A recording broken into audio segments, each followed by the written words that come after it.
Well, welcome out here to South County Stadium. My name's Mike Thomas, and I'm alongside Eric Dober, and we have a great game of high school football for you here tonight. A lot of great stuff happening for you as we move forward. First off, you've got Centennial High School, their first home game of the 2014 season. They had a couple of rough road losses there, Eric, looking to prevent an 0-3 start, but they're going to have to do it going up against one of the top teams in the state, Merritt Island, ranked number 4 in Class 5A. Eric, it's going to be tough here tonight. It is. Centennial, great kickoff classic, and then 2 games in a row. Last week, South Fork just really dominating the line of scrimmage and pushing them around in the end, and tired Centennial team came up with a loss. Tonight, Coach McLean, he's been coaching this Merritt Island team for a very long time. Every season he gets better and better. His record gets better and better. He was undefeated last season. How can he top that this season? I guess we're going to find out tonight. We're going to find out. Beautiful night for football. We thought all week heading into this game that we were going to have trouble with the weather. It turns out all the weather happened earlier. There are some rain clouds outside, but it doesn't look like it's going to be too much. We see a lot of blue in the sky as well, so weather shouldn't be a factor here tonight. It is going to be a beautiful night for football under the lights here at South County Stadium. We'll take a break. We'll be back with more of the pregame show. You're listening to the high school football game of the week on the Treasure Coast Sports Net. Welcome back to South County Stadium. We have a great game for you coming up in just a couple of minutes. Looks like we're just about 10 minutes away from the start of this game. Centennial High School hosting Merritt Island. Should be a fantastic game. And it's first home game of the season here for Centennial High School, Eric. They started off the season 3 straight road games if you include the Kickoff Classic against Martin County. And last week was a really tough loss on the road against South Fork High School, a game that Centennial seemed to have a good chunk of the momentum in the second half of the game. Things were going really good. In the third quarter, Labanowitz, the quarterback for South Fork, threw an interception, returned it for a touchdown. Centennial took a 7-3 lead and had all the momentum on that play. And it wasn't until the end of the third quarter, and it took a great throw by Labanowitz on third down to kind of get momentum back for South Fork's favor. And then once they had the momentum, they never turned around, rolling in that game for a 25-15 win and sending Centennial to an 0-2 start. They're looking to prevent going 0-3 for the first time since 2010. But you got a really tough start going up against Merritt Island. Really good team. 2-0 on the season. They're looking to go 3-0 to start this season. But we've got a star quarterback here for Centennial High School, number 7, Javid Ellis. Javid Ellis, he's missed everything to this team. Passing, nice job on the passing. 16 of 36 with 208 yards, averaging about 5.8 pass per carry, but 4 picks. That's what's killing him. The turnovers. His carrying the football even more productive. 34 carries, 168 yards, 4.9 average, and he put 1 in the end zone. So that's a go-to guy, and then we're going to see a lot of Basil Bradshaw run the football and catch the football. Those are the 2 players for Centennial we're going to keep an eye on tonight. And Ellis is drawing a lot of comparisons to quarterback right down the road who played for the last couple of years at Port St. Lucie High School, DJ Just. I mean, Just was a phenomenal athlete. We saw him get it done in all 3 phases of the game, special teams, defense, and as the quarterback out there at Port St. Lucie, and he was their entire offense. And Ellis drawing comparisons to an athlete like that, it's setting the standard pretty high. Well, Javid Ellis, a 6-foot, 210-pound senior quarterback. Let's see what he can do tonight. That's some pretty heavy shoes. You know, DJ just did it from his freshman year through his senior year, over 6,000 overall yards. Missed the football to that Jaguar team. He did anything that the coach asked him to do, and to be compared to him is a great honor. He should be proud of that comparison, and living up to that comparison has to be tough. And he's going to be real tough tonight against a real stingy defense in that Merritt Island team. So we're going to have to get the ball moving. Centennial likes to play field position game, keep the ball on the other side of the field, and keep the score low. Yeah, Merritt Island coming off of a 2-0 start to the season. They had a road win against New Smyrna Beach High School, a 35-28 win there. They were home last week for a 14-13 win against Melbourne. We're getting ready for the national anthem here at South County Stadium. We'll go ahead, take a break. When we come back, we've got Kickoff. High school football returns here to the Treasure Coast. You're listening to the high school football game of the week on the Treasure Coast Sports Net.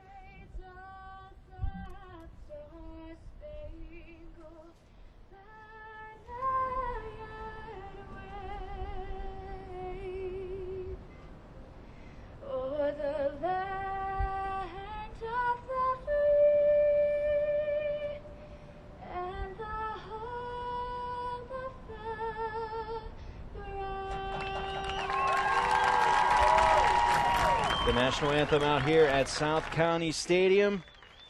Welcome back. I'm Mike Thomas alongside Eric Dover as we get set to start the game here. Centennial High School wearing their red jerseys with silver numbers on the front and back of their jersey. Merritt Island, meanwhile, will be wearing their white jerseys, their white road jerseys with black numbers with some gold trim on the front and back of their jerseys.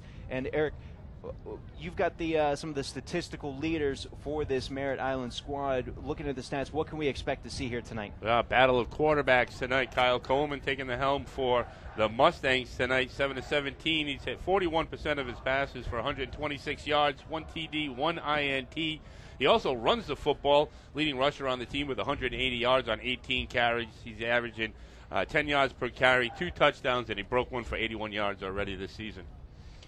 So a couple other games going on throughout the area that we're going to be keeping an eye on. Actually, this is one of just 3 games being played on the Treasure Coast tonight. Almost everybody is on the road. South Forks down in Wellington tonight. We'll keep an eye on that game. Martin County and Okeechobee are battling out at Okeechobee High School. Jensen Beach had to go down to Jupiter. Fort Pierce Central, that's an interesting game there. They're on a 4-game stretch where they're going to be playing some really, really tough opponents, and that begins tonight up in Kissimmee at Osceola. That's the number 3 team in Class 7A, Osceola. So really, we expect that to be a pretty great game. We'll keep our eye on that. John Carroll has the first district matchup of the season for the teams here on the Treasure Coast. They are up in Winter Park in Orlando, taking on Trinity Prep High School. Treasure Coast is on the road at Satellite. Sebastian River is at Bayside, and then Vero Beach is hosting Lake Minneola. Vero Beach made their annual travel game, their road game last week. They don't have to do it again until they take on, I believe, Centennial a little bit later in the season. So Vero Beach, one of two road games already done. They're going to be at home most of the rest of the season. Yeah, they like it that way. I don't know how they work that schedule out, but they do. A 3-team district, that's usually one of their road games right there, and that district with Central. But Vero Beach battling to get into that top 10. They're close. They're a good football team. Central taking on a powerhouse in Osceola, and that's what they need to do because they can't get out of that second round of the state tournament. So I think they're looking for the tougher teams to prepare themselves. We've got the coin flip going on down at the field right now. Team captains for both squads right at midfield for the coin toss. Eric, as we get ready to get to kickoff here from South County Stadium, one of my favorite stadiums to broadcast from, by the way. A beautiful view of the field. Beautiful field. It's the best. It is gorgeous out here. And with great weather, we do have some rain. We're looking east towards the coast, and you can see a lot of rain over the water out there. But it looks, hopefully, fingers crossed, like it won't affect us here. Centennial's going to get the ball to start this game. What are some of the keys that you need to see from the offense and the defense from Centennial to hang with a top 10 team like Merritt Island? Well, first you want to keep Merritt Island defense off the field and put together eagle drives, a lot of first downs, a lot of 5-6 yard runs, keep the ball moving. Don't make any mistakes. They haven't made too many mistakes this season. They've been pretty good in the penalties, only 10 of 16. So they're not going to make mistakes on the field, giving up free yardage to Merritt Island. It's all going to depend on if Ellis can get his running game going, if Bradshaw can back that up. That may open up a little bit of passing, but score early, keep the drives long, keep the Merritt Island offense off the field. And that fourth quarter comes, we'll see how the battle's going then. Score more than the other guys, and you usually win, right? Well, I'll have the other team score less. There's that, too. And Centennial's been known for their defense over the past couple of years. Remember, it was just a few seasons ago where they upset Vero Beach to move into the district tournament, the regional tournament. So this is a school that knows that it's really just a handful of games. If you play good defense, you can win any game. Yeah, back then they had a kid, Taffney, I believe, quarterback in here. He went up to Florida A&M to play football. He was a great quarterback, a good leader for that team. And I thought his skills were way beyond what he was given credit for. A very smart quarterback, and we haven't seen that here yet until we get Ellis on the field. But Ellis, a different style player. He's going to run the football. He's going to probably look to the outside more and get out of the pocket as quick as he can and look downfield, run-pass situation, spread the ball out a little bit. A little different than the fullback Centennial football we're used to. I think we're going to see more spread. We're approaching 7 o'clock as we get closer to kickoff here from South County Stadium. You're listening to this game simulcast all over the Treasure Coast on Martin County. You're listening to it on WST 1450 AM here in St. Lucie County. You're listening to it on WPSL 1590 AM. And you can also watch this game on TV, the St. Lucie Education Channel, WLX TV. So many great ways you can consume this game, and we thank you for joining us here tonight. And please stick with it. We're about ready for kickoff here.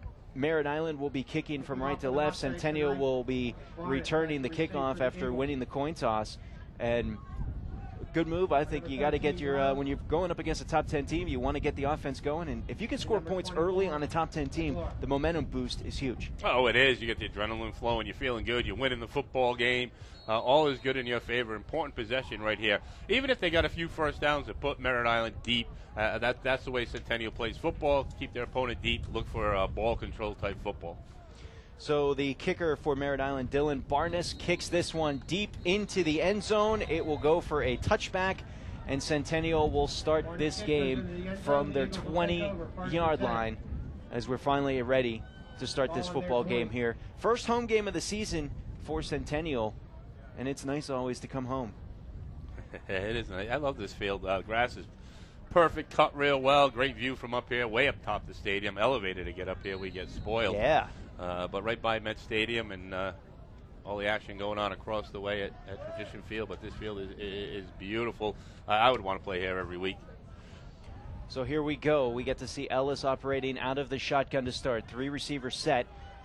He's got 2 to his right. He's going to send a man in motion and fake the end around him and keep it himself, and he gets hit immediately. He's going to get stuffed in the backfield for a loss, tackled down at about the 18-yard line. That's a loss of 2 for Ellis. A little bowling ball got in there. Brandon Montanez, 5'8", 260-pound sophomore, just not buying the fake at all. Eyes on the quarterback, straight to the chest. Didn't even give him a chance to break open field. So it's 2nd and 12 for this Centennial offense. Once again, out of the shotgun is Ellis. He's got 1 running back with him. Standing to his left, a 3 receiver set. Play action. Ellis throws over the middle of the field. This is caught close to a first down. Still going is going to be Jeremiah Nelson, the tight end. And he gets all the way out to the 35-yard line. That's going to be a gain of 17 and 1st and 10. Nice job on that spread offense, using a couple of fakes to hold the linebackers. Great job by number 33, Nelson. He is a senior, getting out in the open field. Protect the football. You got the first down, son, trying to stretch out for the extra yard. Almost lost it. And here is a handoff that is going to go nowhere. Bottled up in the backfield once again is the runner, Basil Bradshaw, and Bradshaw is going to go down for a 1-yard loss. Number 64, Dane Clark, junior, getting in the backfield, just blowing right through between guard and tackle and raising all kinds of havoc from his left tackle position. Now a shift going to the strong side on the right tackle. 2nd and 11. 3 receivers are on the right side of the line. Ellis runs to his left. He's going to pitch it. It's off the hands of the runner, and it's still loose, fighting for it all the way out. And it looks like Merritt Island has it based on the sideline, but boy, a pitch out to the runner, Nelson or Bradshaw. It goes bouncing off his hands and then bounced around for about 5 more yards before Merritt Island finally jumped on it.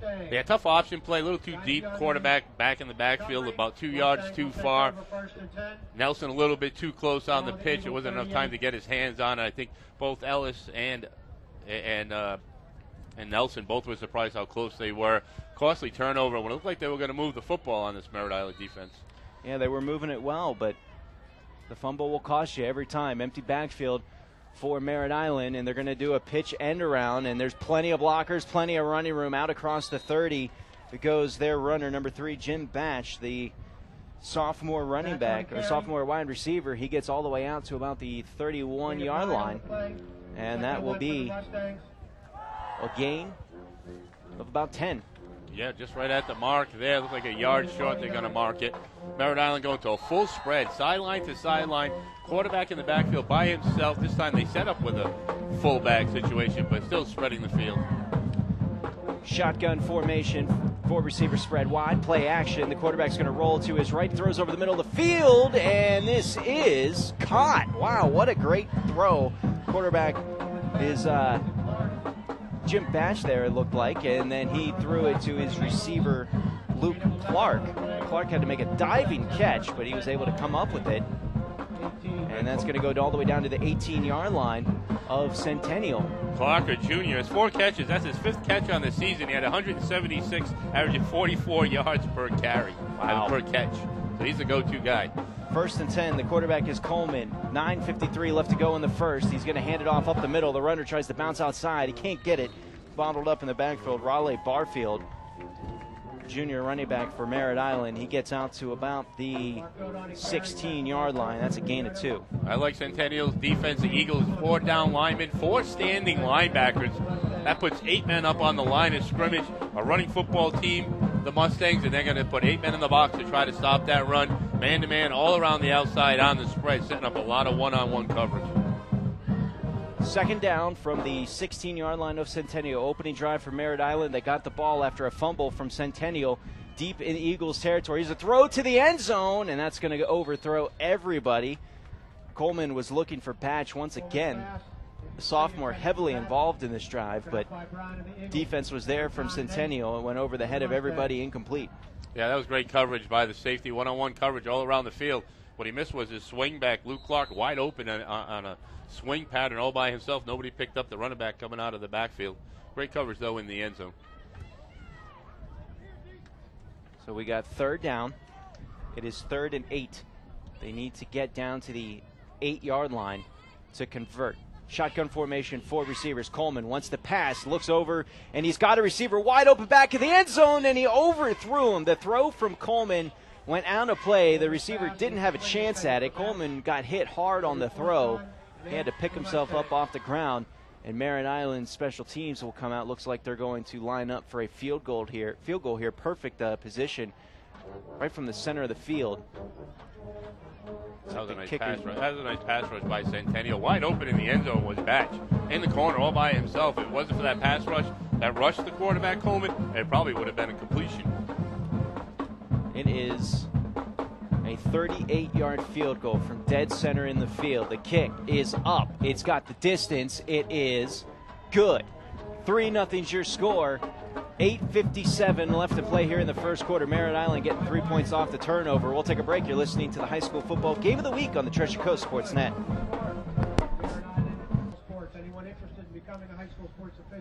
Well, Merritt Island went 40 yards on that drive, recovering a fumble from Centennial. It was 6 plays. They capped it off with a 38-yard field goal from Dylan Barnes. And they have a 3-0 lead here after their first drive with 8:57 left to go in the first quarter. Defense, Eric, considering you gave up the offense gave up the turnover, it was a short field for Merritt Island. The defense came through. They did, giving up 3. Not so bad in the situation they were in. Got to see Merritt Island offense live, see that spread, how they were going to react to that 4-4 defense that Centennial's in, and with that 4-4 defense, they better keep on blitzing because they got a lot of man-to-man coverage. Here's the kick from Barnes. It is deep once again to the back of the end zone. That's going to be a touchback. And the way he's kicking those, I don't think Centennial's going to be returning too many kicks here tonight unless Merritt Island wants him to return a kick. Well, I'll tell you what, hopefully they won't have to return too many kicks. Maybe that's it for the game right there. We'll never have to field another one. Keep Merritt Island out of the end zone, get the ball in the second half. Oh, no, we give up the ball in the second half, so we won't be receiving. All right, once again, Ellis out of the shotgun. He has Bradshaw standing to his left. 3 receivers spread wide. Ellis is going to keep it himself as he runs off left tackle, and he gets through the first line and then drags the defender out across the 25 down to about the 28-yard line. That's an 8-yard run for the quarterback. Yeah, no misdirection there. Quarterback right up the middle, right behind his left guard, left tackle. He's a 210-pound quarterback. He can both for some yards. 2nd and 2. Ellis once again out of the gun. Bradshaw to his left, 3 receivers. And they're going to hand it off to Bradshaw. Bradshaw tries to get, he fights his way to the 30. That's going to be close to the first down marker. It's going to depend on the spot. Looked like he got there, though. And they will give him, not only are they going to give him to the 30, they're going to give him an extra yard just for good measure, putting him out at the 31. That's a 3-yard run for Bradshaw. Well, that 3-yard run, he earned it. He was looking for the outside. He saw it wasn't there. He saw a little crack in that defensive movement to the west side of the field and shot right up. Ellis hands off to Bradshaw once again, but he got hit, and he's able to stretch out just a little bit to pick up one or two. But this Merritt Island defensive line doing a great job penetrating. When they sniff run, they're able to stop it pretty quick. Yeah, so far the Centennial having a tough time moving out the defensive lineman of Merritt Island, but a nice job once again by number 75, Montanez, 260-pound sophomore, getting on the back of Bradshaw. I'll tell you what, Bradshaw carried that 260-pounder for those 2 yards. So we have 2nd and 8. The ball is at the 33-yard line, right off the right hash. Play action fake. Ellis wants to throw it. He's got a receiver over the middle, and it's a big pop, but the receiver holds on. It's a first down. Making the grab is Jeremiah Nelson, his second huge catch right over the middle of the field. He picked up a bunch earlier, picked up 17 earlier. This one goes down to the 44. It's a gain of 11. I like this kid Nelson. He's tough. He went over the middle, took a big pop from Cole Gerber. Senior linebacker just laid him out, held on to the football, even got 2 or 3 more yards. 1st and 10. Ball is in the middle of the field from the 44-yard line of Centennial. Ellis, play action, keeps it himself on the quarterback keeper. He's got some room up the middle, down into Merritt Island territory, down across the 40, tackled down inside the 30 at about the 29-yard line. Huge run for Ellis right up the middle of the field. Yeah, totally keyed on Bradshaw. Great fake.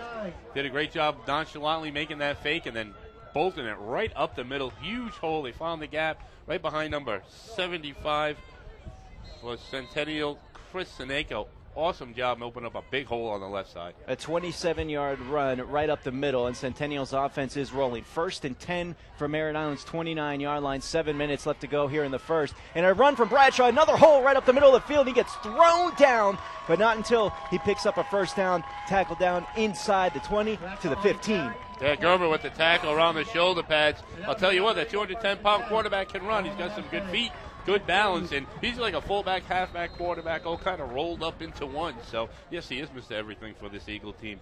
That's a 14-yard run up the middle, and you have 41 yards gained just in the last 2 plays, rushing plays right up the middle for this Eagles offense. And here's an end around that's going to be bottled up for no gain. It looks like they tried to hand it to Corey Aronson.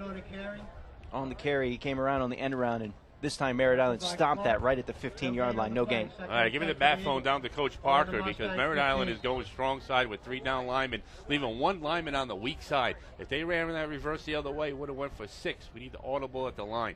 Take a good look at that defense and find that natural hole. It's there every play. Centennial was trying to answer. They gave up 3 points after the fumble on their first possession. 6 minutes here, 2nd and 10 from the 15-yard line of Merritt Island. They spread out the defense with 4 receivers. Bradshaw's the tailback. Ellis wants to pass. He's under pressure. He throws to the end zone, and he has to throw it away.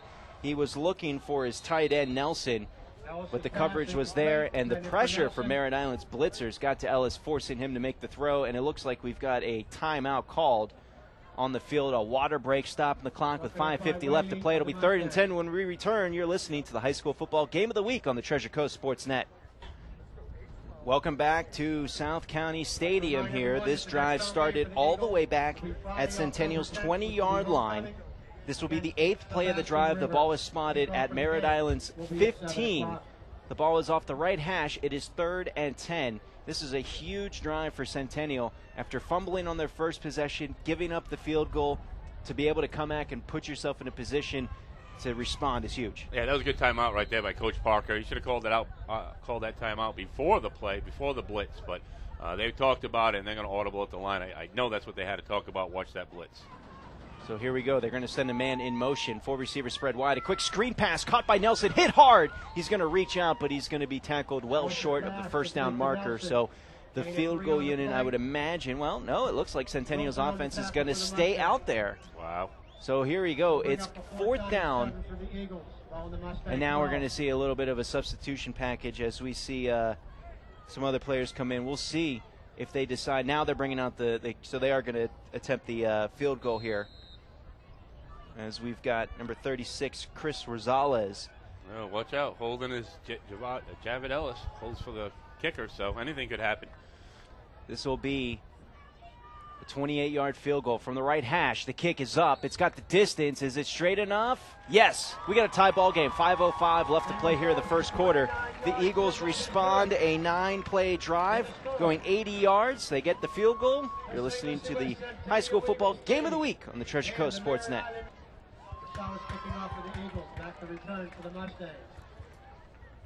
It was 9 plays. They started back at their 20. The Eagles drove all the way down to the 12-yard line of Merritt Island, where they had to settle for a 29-yard field goal from Rosales. Tied this game up at 3-all with 5:05 left to play. And Eric, anytime you hang around against a top 10 team, you're doing good. That was about as good of a drive as you could expect. The only thing better would have been a touchdown. Now, his was good, though. His was like Coach Parker. He's got his offense sitting on the bench all together, talking about what they saw on the field to make corrections. They're going to start using that weak side. But right now, defense on the field. Let's see how they respond to that spread offense and a powerful quarterback in Coleman. Kickoff is fielded at the 8-yard line, and bringing it all the way out is, once again, the sophomore receiver. He's everywhere, Jim Batch.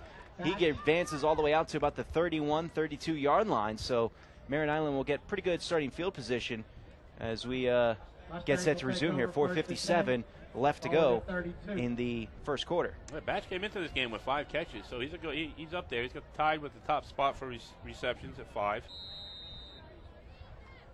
He's going to spread the ball around a little bit.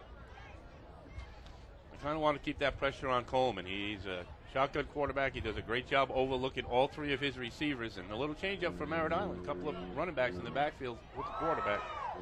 Coleman is in the shotgun. He's going to throw a quick little swing pass out, and the running back makes 2 men miss before he gets hit. It's going to be a nice gain. It looked like that was Luke Clark making the grab there, number 20, and he gets out to about the 38-yard line before he's finally dragged down. That's going to be a gain of 6. Yeah, Marco Leota did a great job on the outside, avoiding his block and getting to the swing pass. He couldn't make the tackle. A lot of open field, but he did slow him down. It was a great inside move by Merritt Island to pick up yardage on a play that really should have been a loss of 2. Here we go. Let's see what they do on 2nd and short. The ball is on the right hash as Merritt Island's going from right to left. Coleman will be operating out of the gun. He's got 4 receivers, 3 to his left, 1 to his right, 1 running back. And Coleman's going to keep it himself. He runs right side behind some blockers. Hit, but he falls forward as he is going to pick up the first down. He needed 4. He got 5. Well, I kind of fell asleep on Coleman's running ability so far in this game. He hasn't run yet, but he does have 180 yards on the season, so he is a runner, and that was a good call right there. He hasn't been used all night. They needed a first down. Give it to the quarterback that's leading you in rushing. 1st and 10. Ball's at the right hash. Merritt Island with the football. 3:51 left to go here in this opening quarter. Second drive. Flags come in. We're going to get a false start, it looks like, on the Merritt Island offense. That's a bonus for Centennial. Making them work hard on that first down, now 15 yards. So that's going to back them up 5 yards. It'll be 1st and 15. Ball spotted down back at the 38. Centennial still sticking with that 4-down, 4-4 defense, 4-down linemen, 4 linebackers spread. Corners and safeties and man-to-man. See the linebackers dropping back a little bit more in this series than the last series. I like to see 1 or 2 of those 4 step up and put a little pressure.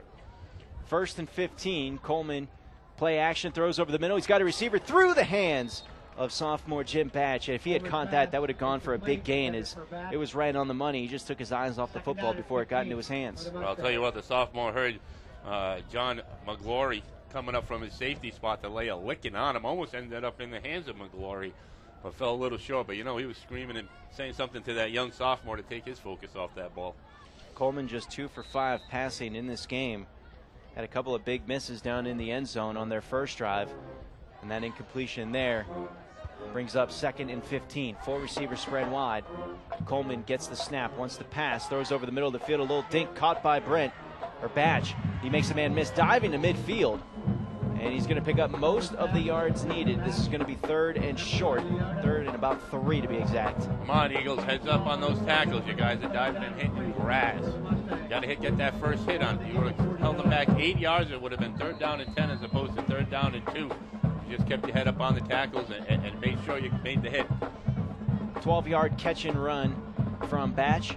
It's 3rd and 3. The ball is at midfield off the left hash. Merritt Island going from right to left. They need to get to the Eagles' 47 to convert. Coleman hands it off. The runner goes inside, and he is stopped short, but extra effort's going to get him close, and it looks like the initial spot from the referee is going to be enough to give it to him. And now, wait a minute, it looks like we're going to get a timeout called on the field before the play started. As we wait for the official call. Well, the referee blew his whistle and then pointed to the Centennial sideline, and now they have the ball spotted, and they will call it a first down. So I'm not sure what the whistle was for, but they're going to count the run. They needed 3. They got 3. It's a fresh set of downs, 1st and 10. Eagles need to step up here and stop them on this next set of 4 downs. Swing pass out to Batch, caught, and he's going on the far sideline, but he's going to get shoved out of bounds as he crosses the 45, and it's a gain of 2 on the pass there. I'd like to see Centennial put a little more pressure on the backfield. There's 2 middle linebackers, not much use out there floating in the middle. One linebacker should be able to cover the middle. Let's send the other one in after the quarterback. I think I would alternate those linebackers and keep an eye on Coleman. He's going to run the football. He's going to throw the football. Everything's from him. 2nd and 8. Ball is at the Eagles' 45-yard line off the right hash. Coleman out of the gun with 4 receivers. He'll get the snap. Centennial rushes 4, and it's a draw play. The running back has plenty of running room as he gets out to about the 40-yard line. That was Ashton Taylor, senior running back for Merritt Island, getting out to the 40-yard line, picking up 5. It's going to be 3rd and 2. Mike Dezen getting the tackle on that play. He dropped back into coverage on the slot back and then had to come up for the draw. Did a great job coming up short. This time he hit the legs, stopped the runner in his tracks, held him short for a 3rd and 3, possibly 4, but a tough 3rd down situation for the Mustangs. And they need to get to the 37-yard line. It's going to be 3rd and 3. Ball is right in the middle of the field at the 40-yard line, and now we will get a timeout called by the Eagles. Coach Parker wanting to talk it over with his defense. We'll take a timeout, too. You're listening to the high school football game of the week on the Treasure Coast Sports Net.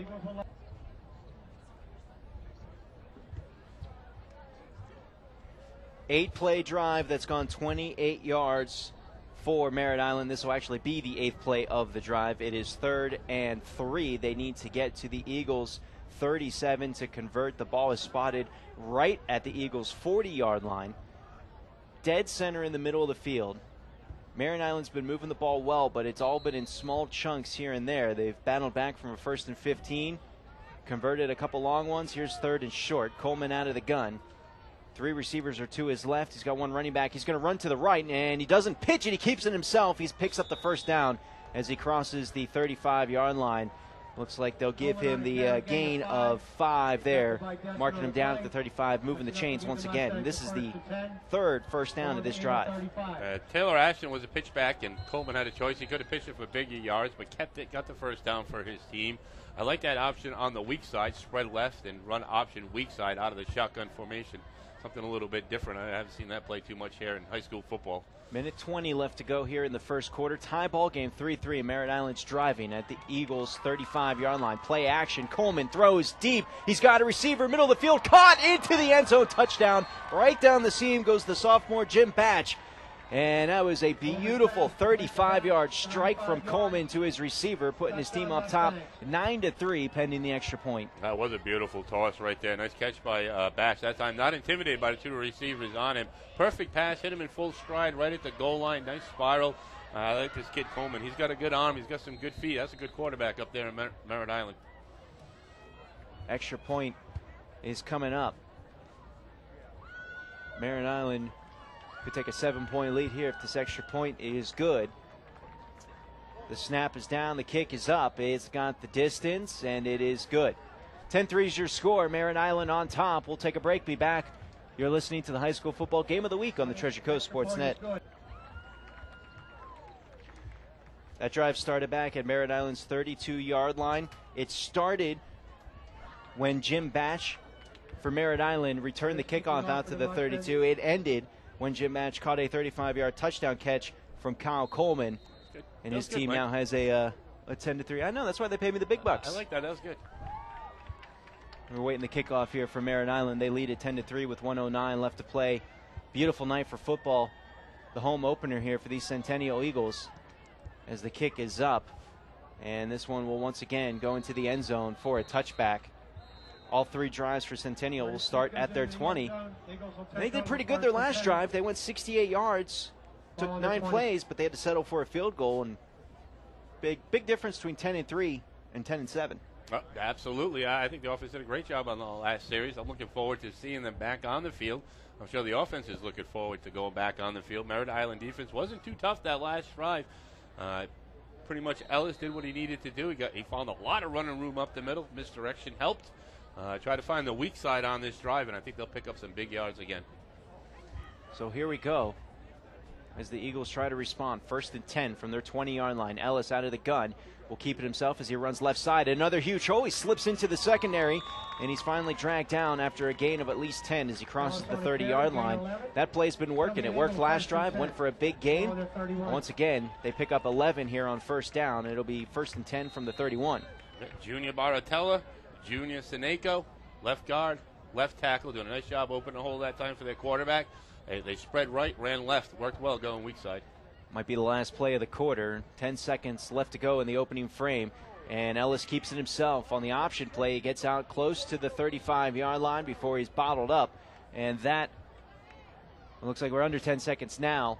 So 2nd and 5. Williams of the Mustang. Gain of 4 on the play.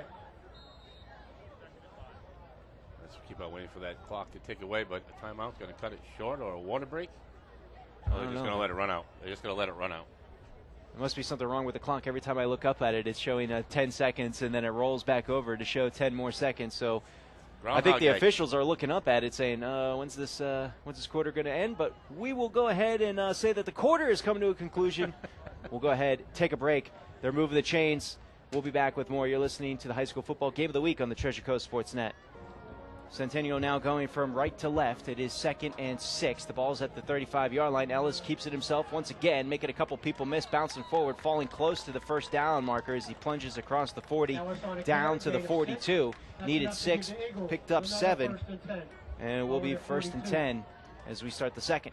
Yeah, great job running the football, shoulders square, parallel to the ground. Did a great job busting through 2 tackles, picking up the 1st down for his team. 1st and 10, Centennial from the middle of the field. And this is a handoff up the middle as this is going to be, it looks like Bradshaw trying to dance out to the right side. Can't find any running room, and Bradshaw is going to get bottled up after a gain of just 1. Yeah, strong down, 3 down linemen to the right side of the Centennial line. It was 3-2 on the linemen, Menendez and Zervos, and they just couldn't control the line of scrimmage. 2nd and 9. Ellis getting the play from the sideline. His team's got 4 receivers spread wide, 2 on each side. Bradshaw's the tailback. Merritt Island crowding the line of scrimmage. They've only got 1 safety over the top. Ellis wants to pass. He throws far side through the hands of his receiver, bobbled and intercepted. And this one's coming back, cutting inside at the 10, and then Ellis laying a huge hit. Dropping the tackle, or the guy that made the interception. That was, you got a flag back near the point of the interception. It was Austin Whaley who made the grab for Merritt Island. The pass went through the hands of Ellis's receiver, and then Whaley made an amazing grab, kind of reaching back behind him to bounce the ball back up in the air and keep it alive. The foul is going to go against Centennial. They will be declined, so Merritt Island takes over after the 2nd turnover of the game. Yeah, that one hurts right there. That's just one of those. Should have been caught, popped in the air, and a great play by a cornerback to take it up the field and nearly get a pick 6 on that play. Ellis saving the touchdown. Can't put that one in the quarterback. You have to put it down as an interception in the quarterback stats, but you hate to give those away. Yeah, that one's going to sting when you see it in the stat column. It didn't look like Ellis's fault, though, but it's 1st and 10 for Merritt Island. They lead this game 10-3, and they're starting their 3rd drive of the game from Centennial's 25-yard line, 1st and 10. New quarterback is going to be number 12, and he's going to run and make a lot of people miss, picking up huge chunks of yards. That's Keegan Henderson, the senior quarterback there, as he crosses the 15-yard line down to around the, looks like they'll spot him down at the 12. So that's going to be a gain of 13. 6'2", 200-pound quarterback. He's a tall one. Splitting duties a little bit. 1st and 10. The ball is at the 12-yard line. 10.5 minutes remaining in this opening quarter. Just got used to seeing Coleman out there. Now we get Henderson as the quarterback for this drive. He's got 4 receivers spread wide. He wants to throw, and he does. He's got a receiver, but he has to go down to his knees and somehow is able to keep that ball alive. That was 14, Sterling Allen making the grab, the senior receiver for Merritt Island. He's going to be tackled down at about the 7-yard line, maybe the 6-yard line. Yeah, the 6-yard line, so that's a gain of 6. Wide open. Looked like he was headed towards the end zone, stopped short, good timing pattern, just a little low for the receiver to take the ball up the field, but a good grab and picked up 6 yards. 2nd and 4. Merritt Island could pick up a fresh set of downs if they get inside the 2. Right now they're at Centennial's 6-yard line with 9:40 left to go. Henderson's going to keep it himself, dancing through the backfield, diving towards the end zone, and he gets upended, tackled inside the 1. It'll be 1st and goal from inside the 1-yard line here for this Merritt Island offense. They're driving after the turnover. Yeah, that was a nice run by Henderson off the left tackle after the fake and weaving through the line of scrimmage and almost getting to the end zone. He could smell it. He reached out for it, just short, half a football distance. But another senior quarterback showing some good running skills. 24 yards on this drive, started after the interception.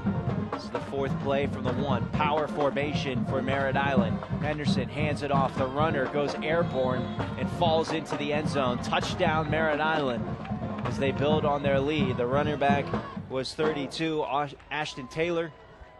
Taylor picking up his first touchdown of the game, and it's 16-3 with 9:13 left to go in the first half. Extra points coming up.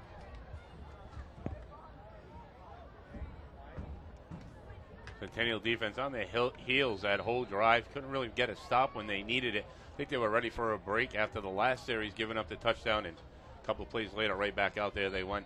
Extra point is up, and it is good. 17-3 is your score. We'll take a break. You're listening to the High School Football Game of the Week on the Treasure Coast Sports Net. Well, a turnover from Ellis after the interception that was bobbled, and a great catch from the Merritt Island defense. They take over at Centennial's 25-yard line. It takes them 4 plays, and they cap it off with a 1-yard touchdown run from Ashton Taylor. They now lead this ball game 17-3, and that was the first time, Eric, where it looked like the Merritt Island defense was able to just march down the field at will. Yeah, that was a good set of series. A new quarterback and a tired defense, and they used that fresh quarterback to take him into the end zone. So the kickoff, this one's actually able to be returned, and a huge hit on the return man, number 13. That is Dalen Brown, senior for Centennial. He's been wanting to return one all game long, and that's the first one he was able to. And he brings it down across the 20 to about the 21. Well, yeah, he could have let it go in the end zone and not taken that hit and got the same results. And he went up in the air, landed on his back, trying to hurdle a player. Great coverage by Merritt Island. So let's see how this Centennial offense responds after their second turnover. They've had 3 drives. The first drive ended in a fumble. Second one ended in a 29-yard field goal to get their 3 points, and then this last one ended with an interception. This is going to be a handoff to Bradshaw. He's got some running room as he cuts back up the middle of the field, gets a blocker, tries to get outside, gets across 35, and tripped up a shoelace tackle, saving a huge gain. Making the grab for Merritt Island is Trey Smith, and 2 flags are down in the middle of the field away from the play. Bradshaw with a great run there out to about the 37-yard line. Let's wait and see what the flags are. I'll tell you what, Bradshaw was throwing some defenders around, stiff arms, and some good moves. He wanted to go from 2nd to 3rd gear, but he just couldn't get into that 3rd gear to get to that open field. Still a great run of 15 yards, using some power football, a stiff arm, and keeping his head up and his eyes looking forward to pick up some positive yards. And it was a 16-yard run. And they're going to add some more. And they're adding 15. It was a personal foul called on Merritt Island. So that one is going to be brought all the way into Merritt Island territory. They'll spot it down at Merritt Island's 47-yard line. So that's a nice gain there. And we'll see how Centennial's able to respond. 1st and 10 from Merritt Island's side of the 50. And the positives now, 8:57 left to go. Centennial trailing 17-3. Ellis wants to throw. Throws down the middle of the field. He's got a receiver. It's bobbled. Almost intercepted. He had one-on-one coverage on the near sideline. And he just underthrew his receiver just a little bit. And he almost had a third turnover of the game. Yeah, took a bet in on the coverage.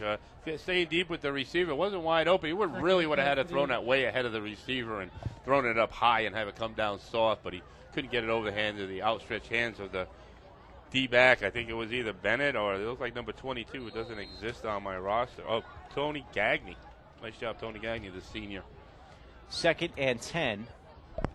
8:51 remaining in this opening half. 4 receivers are spread wide. Ellis looks over the defense, and they're going to rush 5.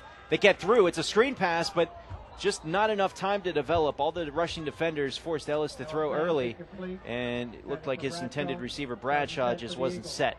Incomplete pass brings up 3rd and 10. The offense was still trying to get their position. They had to turn around.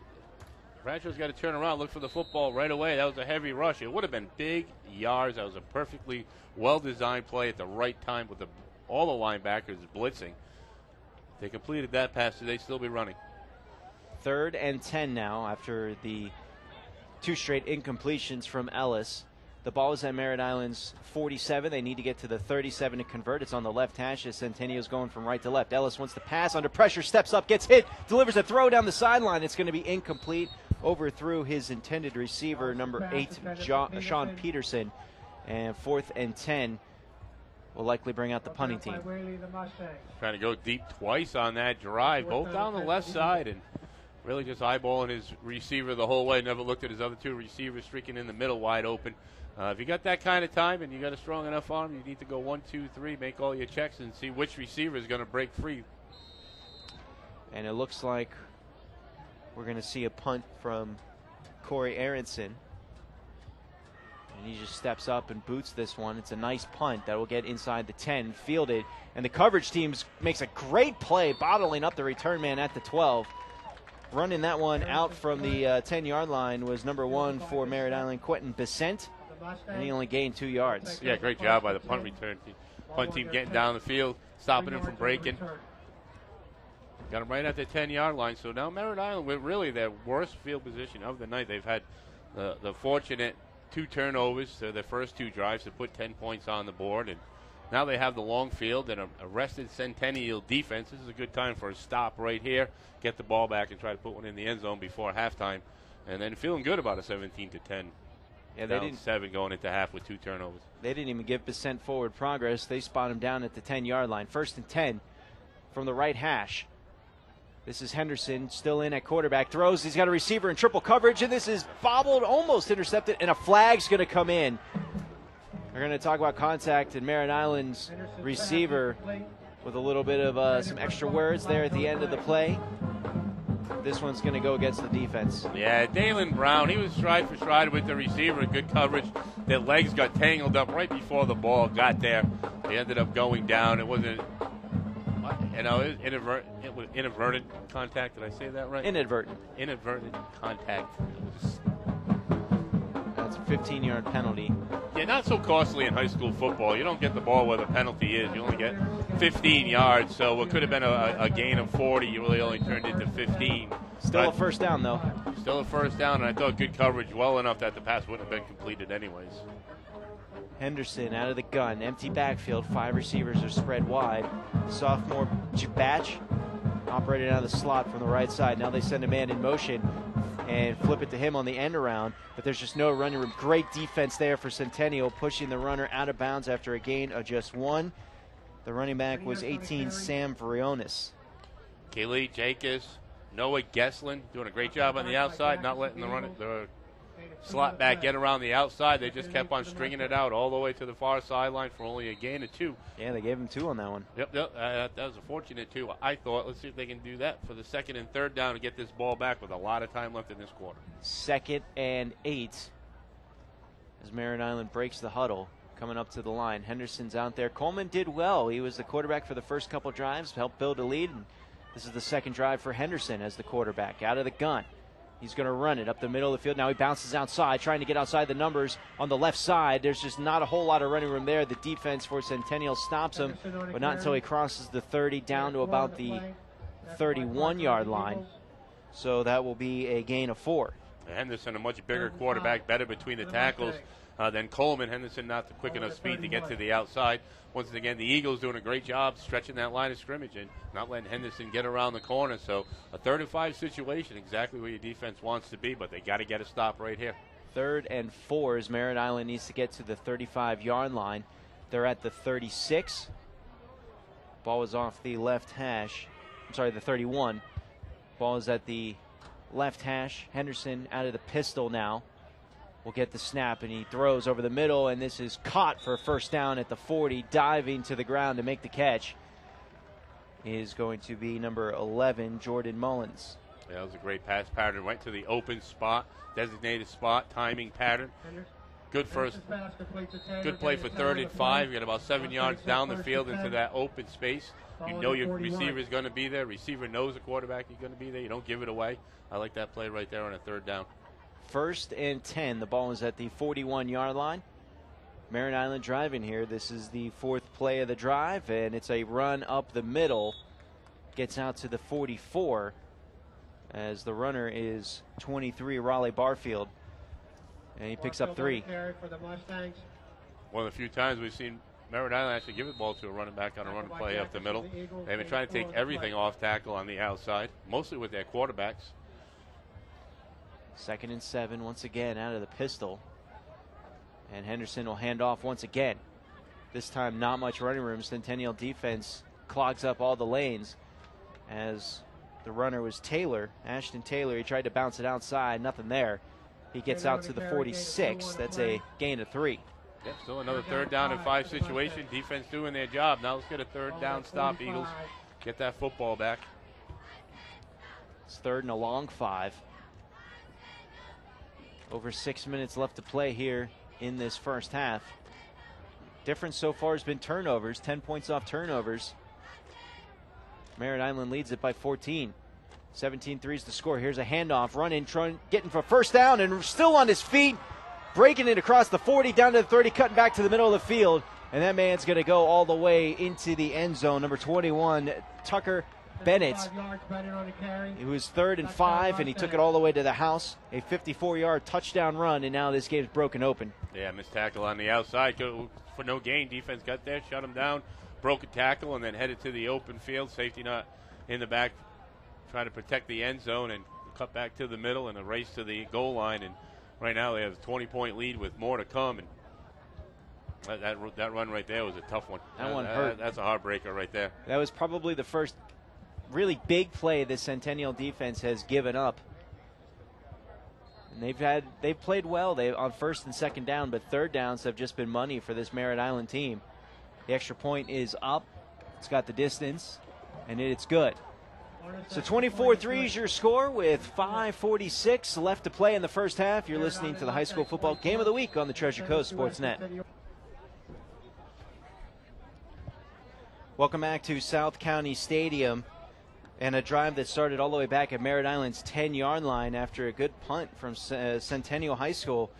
Well, 90 yards later on just 6 plays.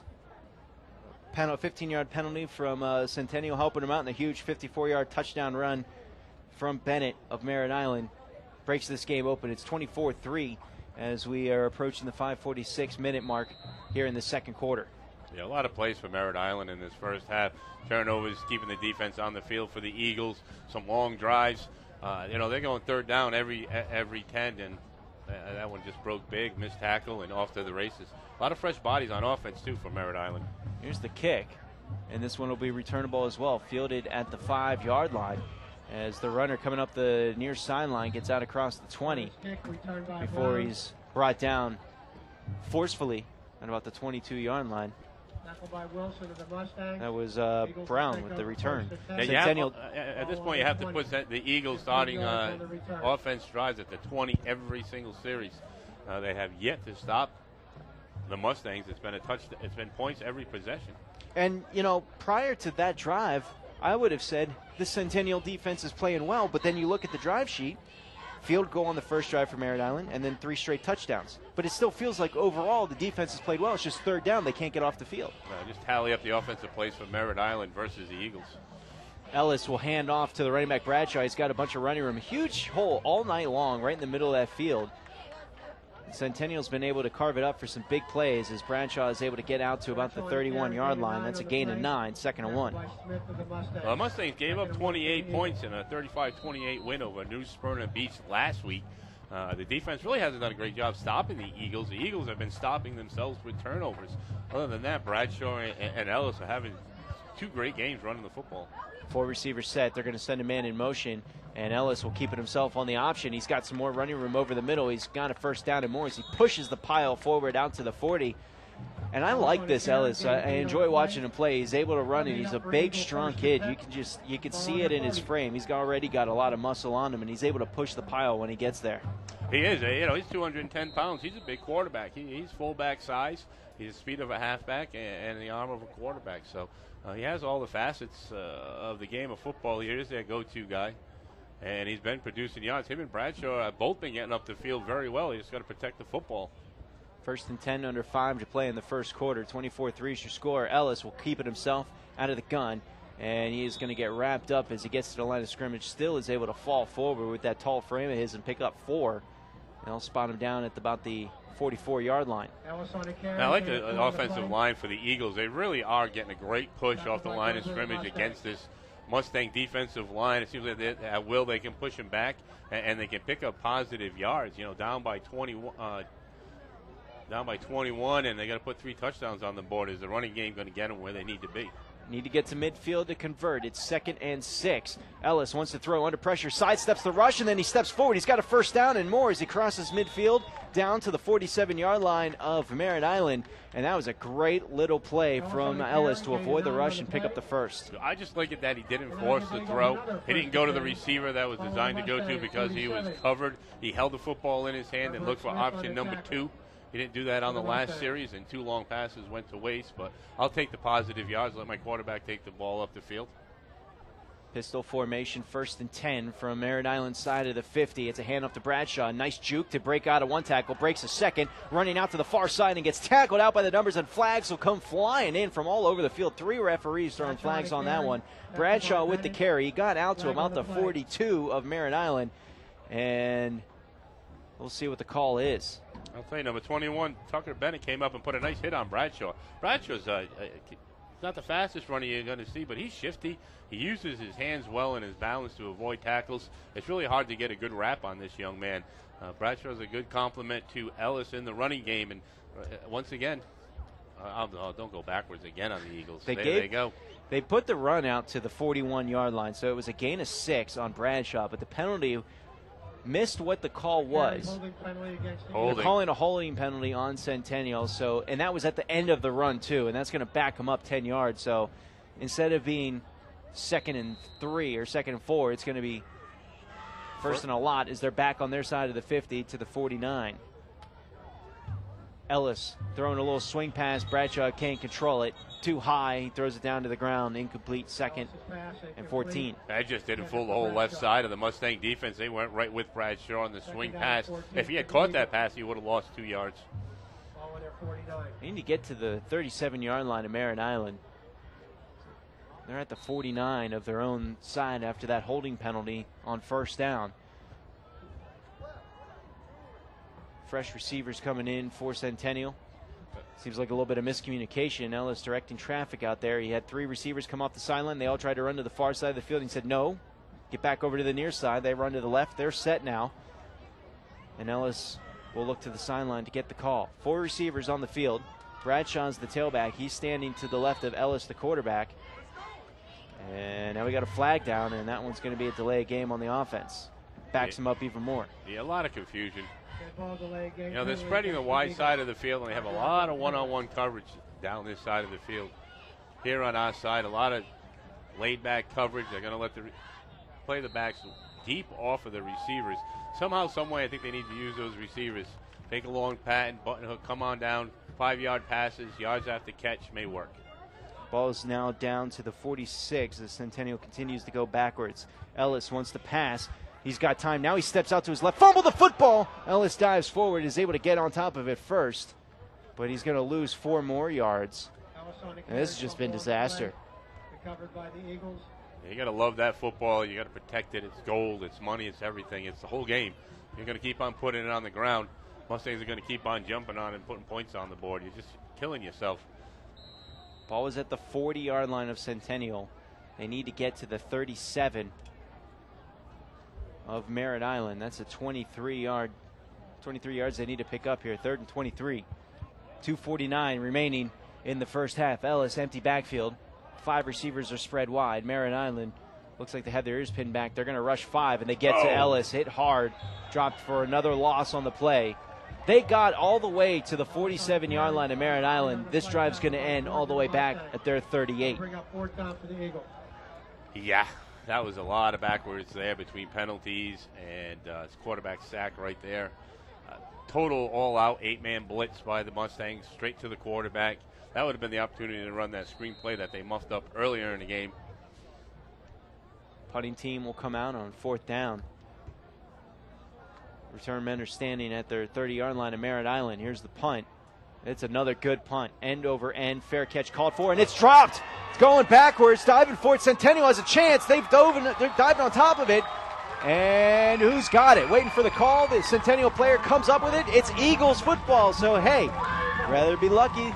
You got your chance. Now you got a scoring position from the 15-yard line. Yeah, there you go. All those yards back, and then some, putting the offense back on the field. That defense was feeling pretty good right up until about now for the Mustangs. And what it did was it put a little life in this crowd here on our side of the stadium, a reason to bang the stands and make some more noise and get excited. Now capitalize. Under 2 minutes. Going in down 14 with the first half that you played, giving up the football twice, I'd be feeling pretty good.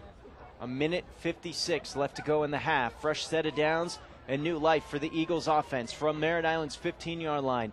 Bradshaw's the tailback standing to the right of Ellis. They're going to set a man in motion and hand it to him. It's a play. It's a throw. You got a flea flicker. Nobody's home. They had a man wide open in the end zone right over the middle of the field, and they handed it off to Corey Aronson on the end around, and he went to throw a pass to the flag, and nobody was home. I don't think that's how Coach Parker drew it up on the chalkboard before the game today.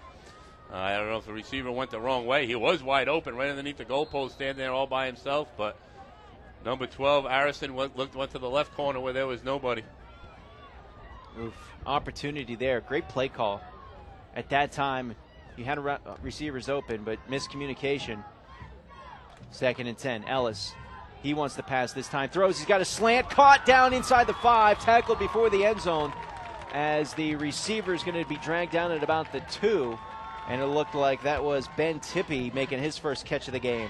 There you go. Ellis showing a little arm strength, showing a nice timing pattern on the slant. Nearly made it to the end zone. They did pick up a fresh set of downs. You got 1:43 and 4 plays to get it in the end zone. 1st and goal from the 2-yard line. Down by 21 points. This would be huge for the Eagles as Merritt Island's going to get the ball to start the second half. And now we're going to get whistles, a timeout called by Coach Parker and the Eagles. They want to make sure they get this play right. Eric, we'll keep it here. It's amazing how a simple play, one play in sport at any level, can change a game a little bit. And this was potentially one here with that punt that you had 2 return men for Merritt Island. One of them went to call fair catch, but the other Merritt Island player dove in front of him. It created enough confusion that the ball just squirted right by both of them. Dog pile, Centennial came up with it. 1st and 10 from the 15. And now Centennial having their best chance of the night to score a touchdown. Yeah, thank you very much. We'll take the turnover, 1 back of the 2 they gave away. And, getting those points on turnovers is huge. And right now, the 1:31 left. You want to make sure you don't let that clock run out on you. You have no timeouts left. And you got to make sure you don't get out there 3rd, 4th down and the clock's ticking away on you. So clock management is huge here. Your senior quarterback needs to keep an eye on the clock that's behind him, or just punch it in on 1st down, but you're going to leave over a minute for Merritt Island to do something in the half. Power formation, 2 running backs back with Ellis. He's going to keep it himself. He dives towards the end zone. He plunges in for the touchdown. Touchdown, Centennial Eagles. Javid Ellis on the quarterback keeper, a 2-yard run. Don't look now, we got a ball game. We got a ball game. Kick the extra point. Down by 2 touchdowns, 2 extra points. I'd be feeling pretty good about my offense, that's for sure. I think they did a great job in this game other than protecting the football.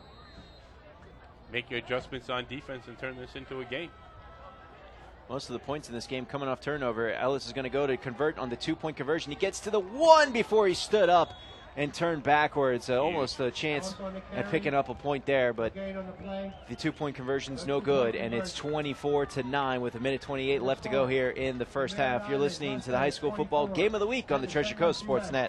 Welcome back to South County Stadium, where after a fumbled punt, Centennial was able to go on 3 plays, 15 yards, capping it off with a 2-yard touchdown run from their quarterback, Javid Ellis. The 2-point conversion was no good. 24-9 is your score. Under 1.5 minutes left to play here in the second quarter. Merritt Island will field this kickoff at about the 5, and a huge tackle made on the sophomore Jim Batch as he crosses the 20 out to about the 23, and he got swallowed up by the return man, the return team for this Eagles defense. Oh, the sophomore Finley Oscar getting in on the action there.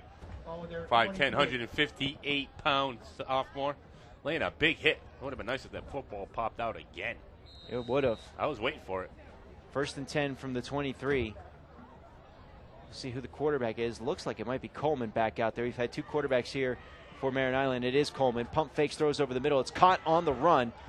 The receiver gets out across the 30, out to about the 39. Looked like that was Luke Clark making the grab there, number 20.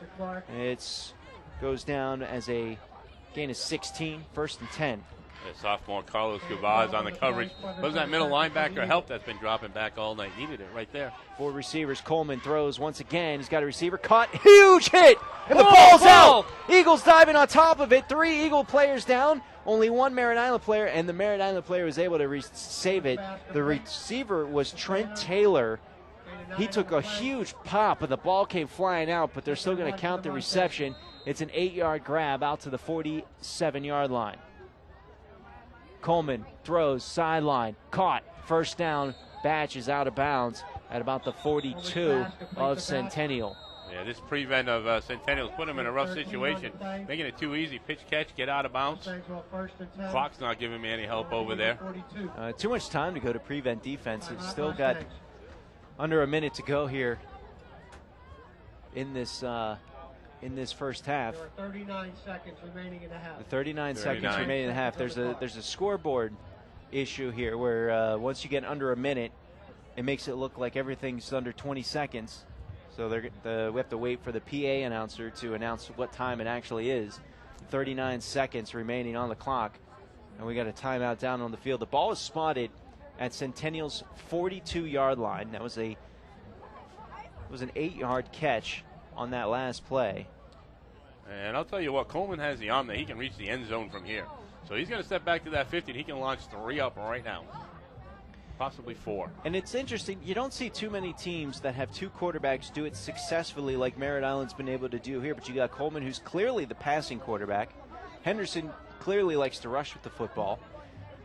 It really gives the defense a good idea of what you're going to do, but both quarterbacks are multiverse. We've seen Coleman run, we've seen Henderson throw. Well, you got 2 senior quarterbacks. It must be tough on Coach McLean to see who's going to play. Screen pass is caught by Batch, and he's just going to run out of bounds after a no gain on that play. Well, I thought he was going to get called with a late hit out of bounds. No gain on the play. That would have been a free 15 yards. That would have been devastating. That would have hurt. Screen pass well defended there from Centennial. We are under 30 seconds to play here in this half. It's 2nd and 10. And that's fairly heads up for a sophomore to know, I got to get out of bounds. I don't need to get the yards necessarily. The play's dead. Get out of bounds. Stop the clock. Yeah, that was a tough. I didn't like that call. Centennial was really dropping back, but screenplay. Everybody's back anyways. Everybody saw it in the house, and they all covered it well. Centennial rushes 4. Coleman has all kinds of time. He's going to throw, and he overthrew his receiver. It's intercepted. Coming down the far side of the field to a return man. Fakes inside the numbers. A little juke. Tries to cut back to the middle of the field. Still on his feet, and gets tackled at Merritt Island's 43-yard line. A flag is down at midfield. Yeah, that's about the area for a block in the back. That may put it back 15 yards, but hey, that's a bonus. A touchdown and then a defensive turnover right at the end of the half. That's a momentum builder all by itself. I just wish that defender had stayed on the outside and hugged that sideline. I think he could have beat that lineman down the line and got to the end zone. And the foul was actually against Merritt Island before the interception, so that was declined. Yeah. So Centennial will take over at about the 43-yard line of Merritt Island. There are 20 seconds on the clock. Centennial trails 24-9 early in this one as we approach halftime. You have time for a couple of plays. You can cut this in half. You don't have to go for the end zone 2 in a row. 15, 20 yards down the field, set up your second pass play for the end zone. Just got to get out of bounds. You have no timeouts left. Ellis getting the call from the sideline. Once again, receivers running all over the place, and this time it was the coaches on the sideline saying, no, go there, go there. 4 receivers spread wide. Ellis, 20 seconds left, wants the pass. Merritt Island drives back into protection. Ellis tucks it and runs, and he's going to get back to the line of scrimmage, and that's it. And timeout is going to be called. That's the last timeout for Centennial. I thought they had none left. Now, one of them was a water timeout. Oh. So it was the last timeout for Centennial. It's going to stop the clock with 14 seconds left to go, and you really have just about enough time here. You're not going to get in the field goal range at this point with 14 seconds and no timeout. You take just a shot at the end zone and be done with it, or you take a knee and go to halftime. You don't call a timeout, I guess, if you're taking a knee. No, the plan was to have Ellis pick up 15 or 20 yards on a quarterback draw that nobody expected. Defensive lineman just got a shoelace and took him down and for no gain. But it was a good call. One timeout, you can run the football. I thought they had none, so I was thinking 2 pass plays. But a run and then a pass, that was a good call, especially with a quarterback like Ellis, who possibly get in the open field and take it all the way, or at least pick up 15, 20 yards and give his arm the opportunity to get the last play in the end zone. Now the question is, can Ellis get enough time for his receivers to get down to the end zone? Well, you don't have to throw it to the end zone. Just got to find some open field and let your skilled players do the work, a swing pass, or leave one receiver to look like he's going deep and come back to the quarterback. Just make a catch and see what happens. Maybe an end reverse. 4 receivers. There's 3 on the left of Ellis.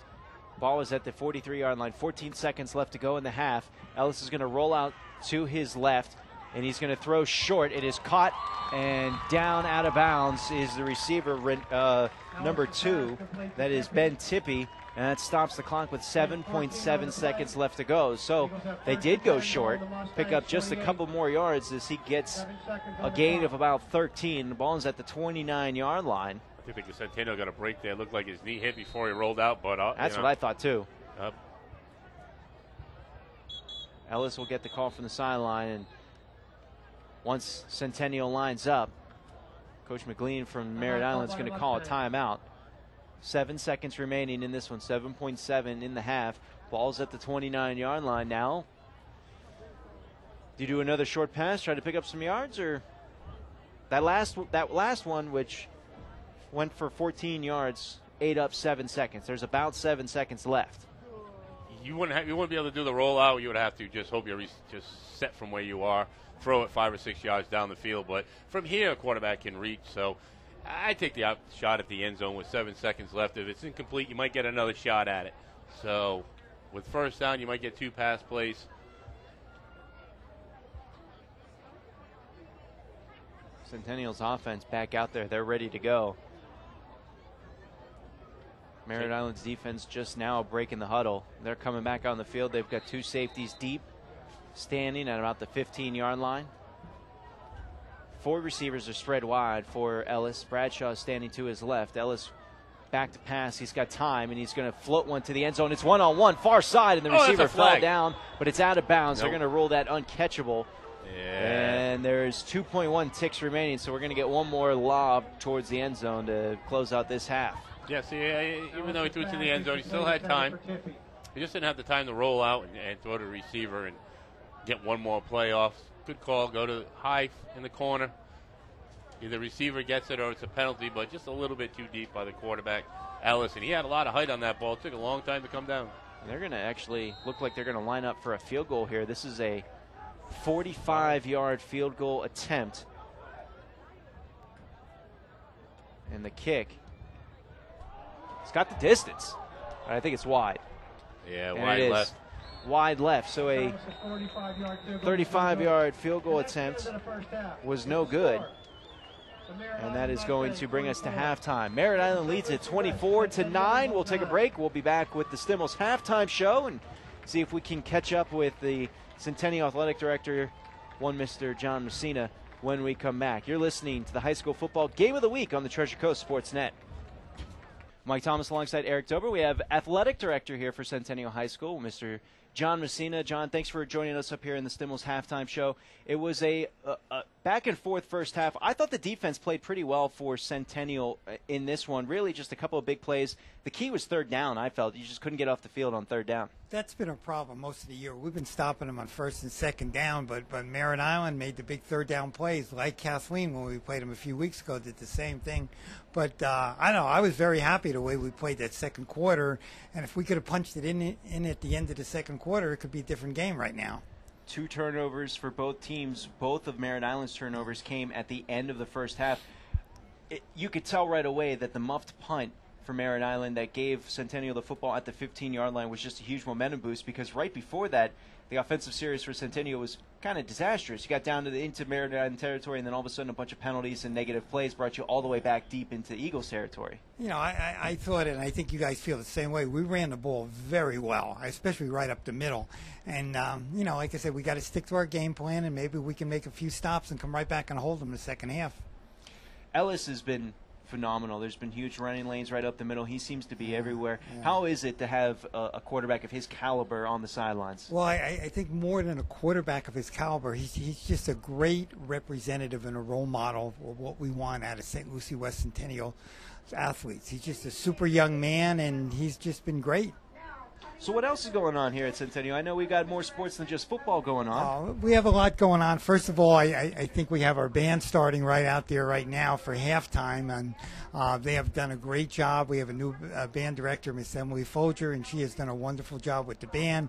We had a nice thing today. We had a pep rally, and we raised $1,100 for ALS. Oh, wow. And a lot of our principal and a lot of our teachers did the ice bucket challenge. Not me, boy. I'm too old for that. No, but it come was on. But it was. I'd still be frozen now. I wouldn't be here now.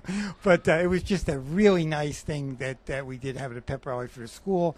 Sports-wise, we're doing very well. I mean, our swimming team has done very well. Our cross-country team is going to surprise a lot of people. We got 2 young ladies that I think got a real good shot of going to the state. We were in the county meet on Wednesday, and we finished 2nd and 4th with our 2 young ladies. So I think we got a nice shot, and, you know, we're going to try to develop little by little.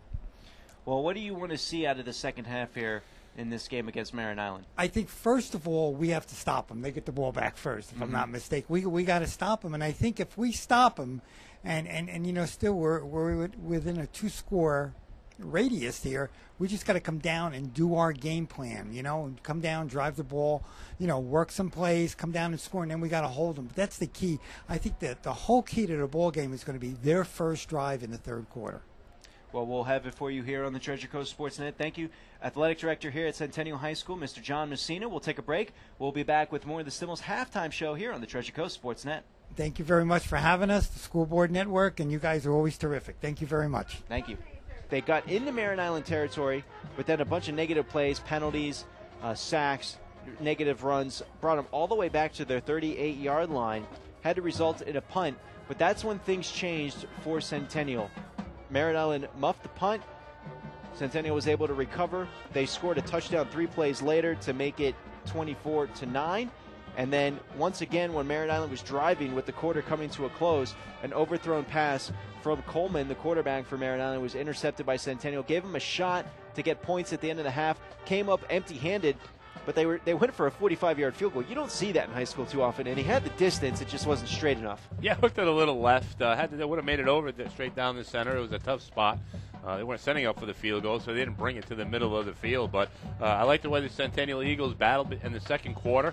They had every reason to give up, and they did not. The running game is phenomenal with Bradshaw and Ellis as a tough duo to stop. They show strength, power, speed, everything you want in the backfield. And the Centennial defense just spent a little bit too much time, I think, on the field. Those 2 turnovers really hurt them. Put them in bad positions. They battled hard, couldn't get through that third down, but most of the plays, I'm sure 2-1 plays in favor of the Mustangs over the Eagles, and that's the difference of the game, the 2 turnovers and too much time on the field for the Centennial defense. Well, there's a bunch of other games going on throughout the Treasure Coast or with Treasure Coast teams. We've got teams taking on state-ranked opponents in Orlando, in Kissimmee. We've got a district matchup going on up in Winter Park. We've got Martin County and Okeechobee battling it out. Eric, I know you've got some scores for us, so what's going on? Now we got South Fork. They traveled down to Wellington. Wellington is up 17-13 at the half. They were down 13-7 and put up 10 points in the second quarter to take a lead on 2-0 South Fork. So a battle going on for the Bulldogs. I think that's a real battle, a test for South Fork to see how they pair up, because we know that they're one of the top teams among Treasure Coast teams. But how do they stack up against those out-of-area teams like Wellington? It'll be interesting to see how they play in the second half if they can come back. Yeah, Boyce put one in, ran it in, fullback for the South Fork, put up a point. Stanley Spence, a 23-yard run. So the guys for South Fork are doing their job. They had a 32 big win last week, so let's see if they can battle back this week. And here's one at halftime I'm liking right now, Martin County and Okeechobee. Martin County up 3-0. Nice. Over Okeechobee. They still have yet to score an offensive touchdown, but a lead at half. And you know how bad those Tigers need a win. At this point, you take the win. You won the half. You're going into the third quarter with the lead. That's going to be huge for Martin County. And this is really, you look at their schedule for Martin County, and it's brutal. This is a very important win. If they don't get some momentum coming out of here, it could turn into a even longer couple of weeks. Yeah, the district's turning out to be so strong. So, don't count the Tigers out. Right now I think they're changing some things up to accommodate their players, and they'll be fine when it comes to district play. And we're not seeing so much strength out of that district, and we can talk about that on the coach's corner. But I see good things in the future. They just got to get that win against Okeechobee. Then we're going to move on to Jensen Beach. They travel to Jupiter, taking on Jupiter Community. Both teams 0-2. Jensen Beach desperate in need of a win. They're in the lead 7-3 at halftime. Gotta like it. Favoroso, 24-yard pass to Glenn. Gave him the only touchdown. Favoroso.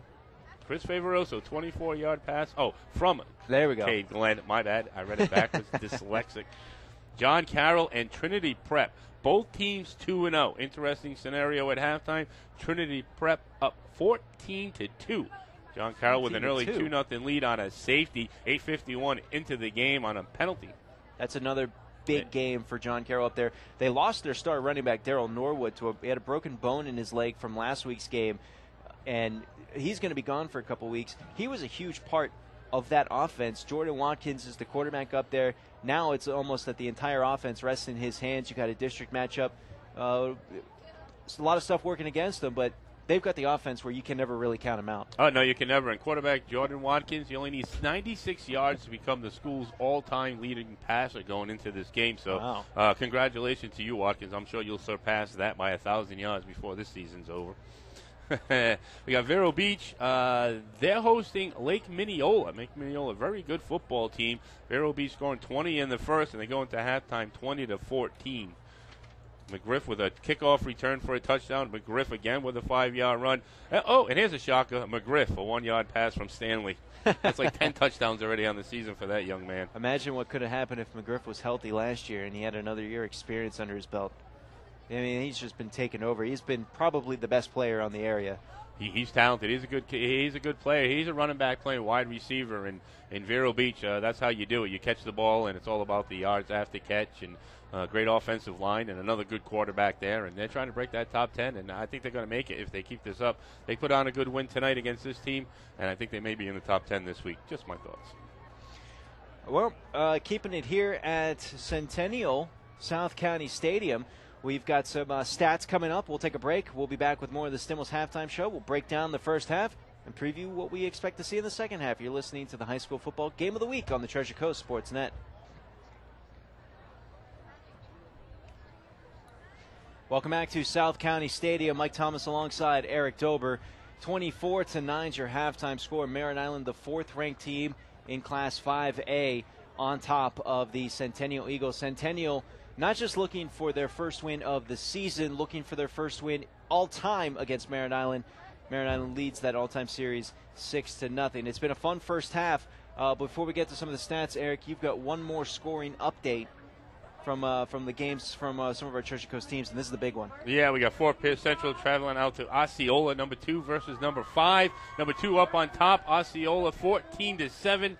Fort Pierce did score late in the second quarter to cut that lead in half going into halftime. So obviously a good battle there between Central and Osceola. We'll keep you updated on that second half, and that's huge. That could move them to the top 3. Well, here at South County Stadium. Centennial, it's been an interesting game. A lot of offense so far in this first half. By my unofficial count, 268 total yards of offense for Merritt Island compared to 189 of offensive yards for Centennial. Both teams with a pair of turnovers. Centennial's their first drive ended with a fumble on a bad pitch from Ellis to Bradshaw, and then a little bit later in the first drive of the second quarter, Ellis had a tipped pass that was a diving, bobbling interception that was returned all the way to Centennial's 25-yard line. Merritt Island turned those turnovers into 10 points for Centennial. Their turnovers, they were able to generate some late in the half with under 2 minutes to play in the half. They're able to force a muffed punt, and that led to Centennial's only touchdown of the game. The 2-point conversion was no good, and then once again, as Merritt Island was driving with time running out in the half, an overthrown pass from Coleman was intercepted by Centennial, returned all the way deep into the Merritt Island territory. They weren't able to get points off that. 24-9 is your halftime score, and a big difference. Points off turnovers here, Eric. You've got 10 points off turnovers for Merritt Island and 6 for Centennial in a 24-9 score. Yeah, well, the turnover battle's even 2-2. Unfortunately, Centennial couldn't capitalize on their second interception. They were in a good position, too. It just wasn't enough time on the clock to do their run offense, and their running game has been spectacular with Ellis and Bradshaw in this game. Two good, superb runners. They've done a great job of blocking up front by 3 juniors, Menendez, Bartella, and Seneco, doing a great job opening holes to their running backs. I like the offensive line. They're all juniors, and they'll be back next year. So a group that's learning and growing and doing a great job for their team. They have to rely on the run, though, to get back in this game, and that's going to put the pressure on the defense, because in order to run the football and come back down 11 points, the defense needs to get some 3-and-outs, and they can't get past that third down. And that's been a problem in this game, and the defense for Centennial is going to go out there first as Merritt Island set to receive the kickoff to start the second half.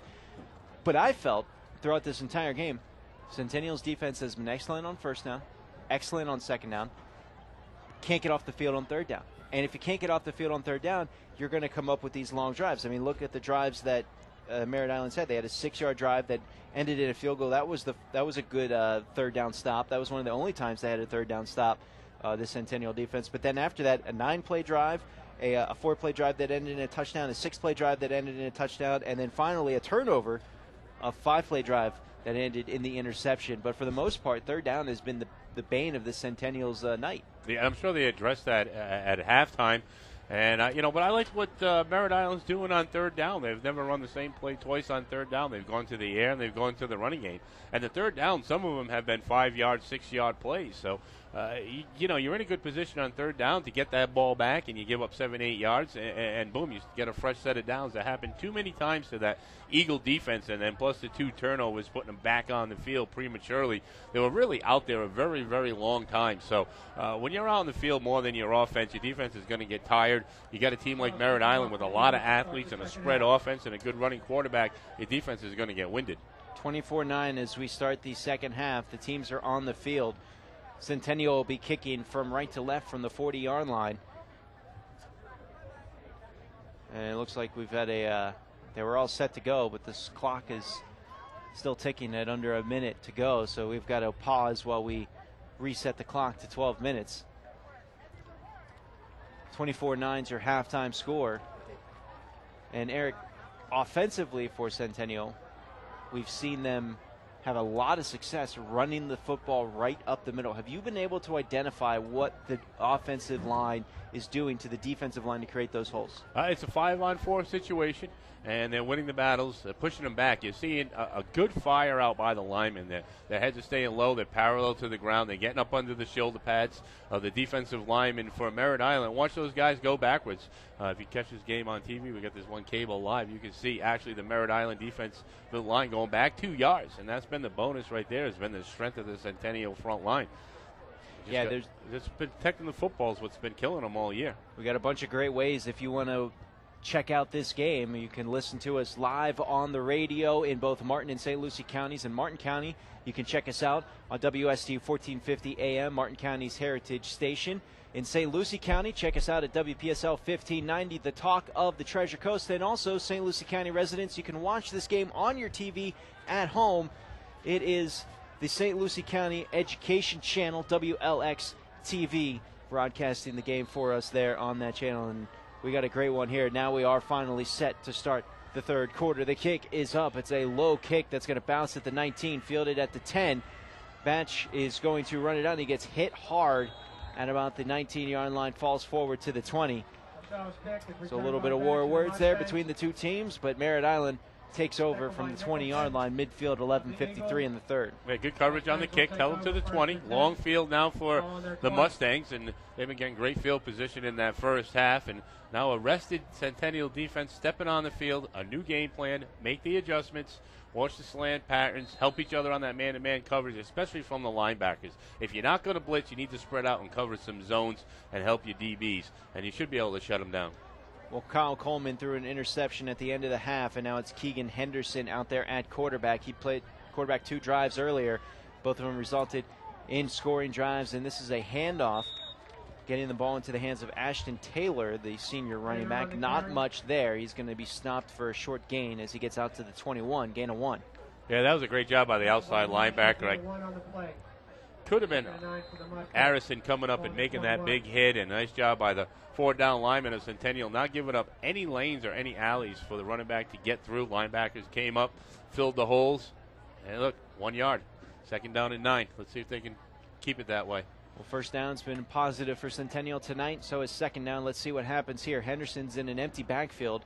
He's got 5 receivers spread wide. Centennial's linebackers will back off the line of scrimmage. They're only going to rush 4. It's a quick pass that's going to be caught to 25. Tackles missed, and the runner's able to get out across the 35, still on his feet, as the dog pile gets pushed out to the 37. That was Luke Clark, junior wide receiver, wide open, but he made a great stutter step. And when you got the offensive player in front of you, you've got to make that tackle as the defender. Yeah, he ran right by him, never saw him coming, a slant pattern right into the open space, and the linebacker did what he was supposed to do. He dropped back into coverage to cover his zone, but didn't get back far enough, didn't know where the receiver was, and ran right past the play, and a big gain for the Mustangs. 17-yard catch and run for Clark of Merritt Island, breaks up a fresh set of downs. Merritt Island's going from left to right, under 11 to play. They lead at 24-9 here, opening possession of the second half. They have 4 receivers, 1 tailback standing to the right, and it is a handoff. The runner breaks the tackle, gets out across the 40, tackled at the 41. Ashton Taylor once again with the carry. It's a gain of 3. It looked like number 70, Chris Morrow, Jr., 270-pound defensive lineman making the tackle. And once again, Eagles getting in the backfield and raising a little havoc. Just didn't know who to tackle at the time. You know, do you want to hit the running back? Do you want to hit Bennett? Did you want to hit Coleman? They both had the football in their hands. I just say tackle them all. 2nd down, ball's at the 41-yard line, right in the middle of the field. They need to get out to the 48 to convert on this second. Pump fake from Henderson. He's going to scramble. Now he sees a lane. He steps forward, runs out, puts his shoulder into a defender and gets turned sideways. Making the tackle there was number 4, Kayleen Jackus, and he's going to save the first down. It's going to be 3rd and about 1 as they get stomped at the 47. They need to get to the 48. All right, Eagle defense, get a little puffy chest. Let's get mean out there. Let's shut them down. This is what you want. 3rd down, get the ball back. This is the moment right now. 3rd where they and make it short. Stand. Where they make it stand, though. 4 linemen for Centennial. The linebackers are playing about 5 yards off the line. It's just 3rd and 1 out of the gun. Henderson will fakes the handoff, and he's going to step out to his left. Has to cut back, and he's able to slice through the defense, dives for the first down marker, and he's able to get it by about a half a yard, but still, it's a conversion on 3rd down once again for this Merritt Island offense. Fresh set of downs, ball's at the 49-yard line. Yeah, where were those defensive linemen going? They got in so easy. They overran the play. They got behind the quarterback. They didn't swarm them and smother them. They let them cut back in and zigzag for a first down with the 3 linemen in the backfield. 6th play of the drive is coming up. This drive has already eaten up 3 minutes off the clock, 9:05 showing. 1st and 10 for Merritt Island's 49. Ball's in the middle of the field. Empty backfield for Henderson. He's been the quarterback this entire drive. He sends a man in motion. They're going to flip it to him on the end around. And he's got some blockers as the runner gets out across midfield. A flag's going to come in. This one's coming back. The runner looked like it was number 18. That was Vrionis. But the flag is likely going to bring this one back. I think they caught Quentin Picent with a hold on the end. That's exactly what happened on the outside. But every time they put that slot back in motion, they ran that play 3 or 4 times in this game already. I saw it coming. I've been waiting for it. Should be burying that player. Defensive end needs to get in his position, box, and crush that wing back coming back. So instead of it being a gain of a couple yards, the holding is going to bring them back. It will be first and 14. The hold happened downfield, 10 yards from there, brings them down to the 45. Ball is on the right hash mark as Merritt Island's going from right to left on this 1st and 15. 8.5 remaining in this third quarter. Opening drive for Merritt Island. They lead at 24-9. Henderson overthrows the receiver, picked off, and the runner's going to go. He's got green light in front of him, going down the far side of the field, and cutting back up at the numbers, diving to the end zone. He lost the football in the end zone. He's still loose. Dived on by Centennial. Touchdown. How did that ball pop out? They'll take the touchdown, though. I know that. Didn't see who made the initial interception. He was running down. When he dove into the end zone, the ball came out, and it was just sitting there at the feet of the Centennial player, and diving on top of it to make the touchdown was 32, Mike Desson. I think Daleen Brown came up with that ball and turned it up the field. I think it was Desson that recovered the fumble there, number 32 in the end zone. What a crazy play. I think Coleman got a hand on it, getting blocked, falling backwards. Maybe kicked it out of his hands. It was way too far away for me to see. Interception. I just saw the ball pop out right at the goal line and land right by the cone, just sitting there waiting for a player to jump on at least a second or two, and that's like forever in fumble time. It really was. Merritt Island's going to call a timeout as Ellis comes out to try to go for the 2-point conversion. Boy, what a play there. Interception, return for a touchdown, fumbled as they're going into the end zone, and you could see it from up in our advantage booth up here in the booth. Eric, the ball was laying underneath the feet of the return man for Centennial. Luckily, they had some other guys there to jump on. It looked like, from my vantage point, that it was Desson that made the grab in the end zone to come up with the touchdown. And now we've got a score of 24-15. Craziest interception return for a touchdown you'll see all day. And now we're going for 2-point conversion to try to make this a 7-point ball game. Yeah, the ball sailed on Coleman. I think Henderson was in the game on that series, and the ball sailed, and a great pick, which I believe was number 13, Daleen Brown, the senior DB, tearing it up the field, following his blockers. And I don't know how he lost the football diving for the end zone, but boop, there it was, and just landed softly right in the corner. And I'll take a touchdown. I don't care how it happens. I'll take 6. Pick 6 is nothing more exciting than that in football. Here we got the extra point now we're going for here as the kick is low, but it had the distance, and it's good. All right, football gods going the Eagles' way here. 24-16 is your score. We'll take a break. You're listening to the High School Football Game of the Week on the Treasure Coast Sports Net. And the St. Lucie West Centennial Eagles, 16.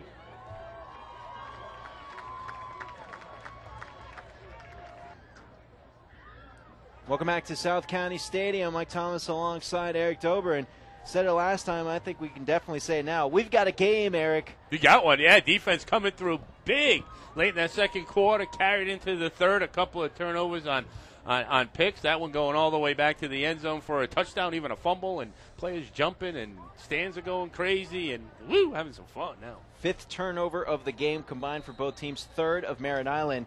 And now Merritt Island, you go back to their last 3 drives.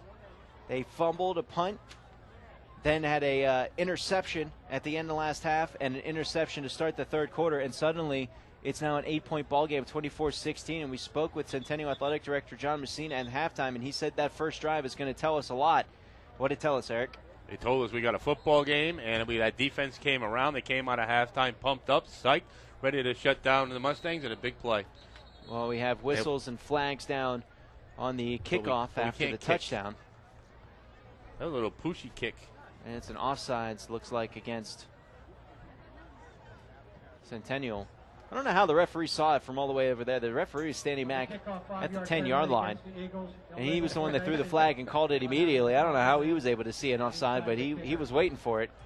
He had his hand on the flag and was just waiting for him to kick the football. And We're going to back up the Eagles 5 yards. They'll be kicking now instead from the 40, kicking back at the 35.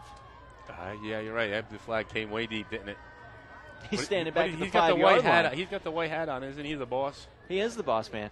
He can. And who's going to question him? Here's the kickoff after the crazy pick 6. Getting Centennial back in this ball game. A low squib-like kick that bounces at the 30, muffed at the 20, but the returner is able to come out across the 25, hit and drag down at about the 24-yard line, spiking in to make that tackle.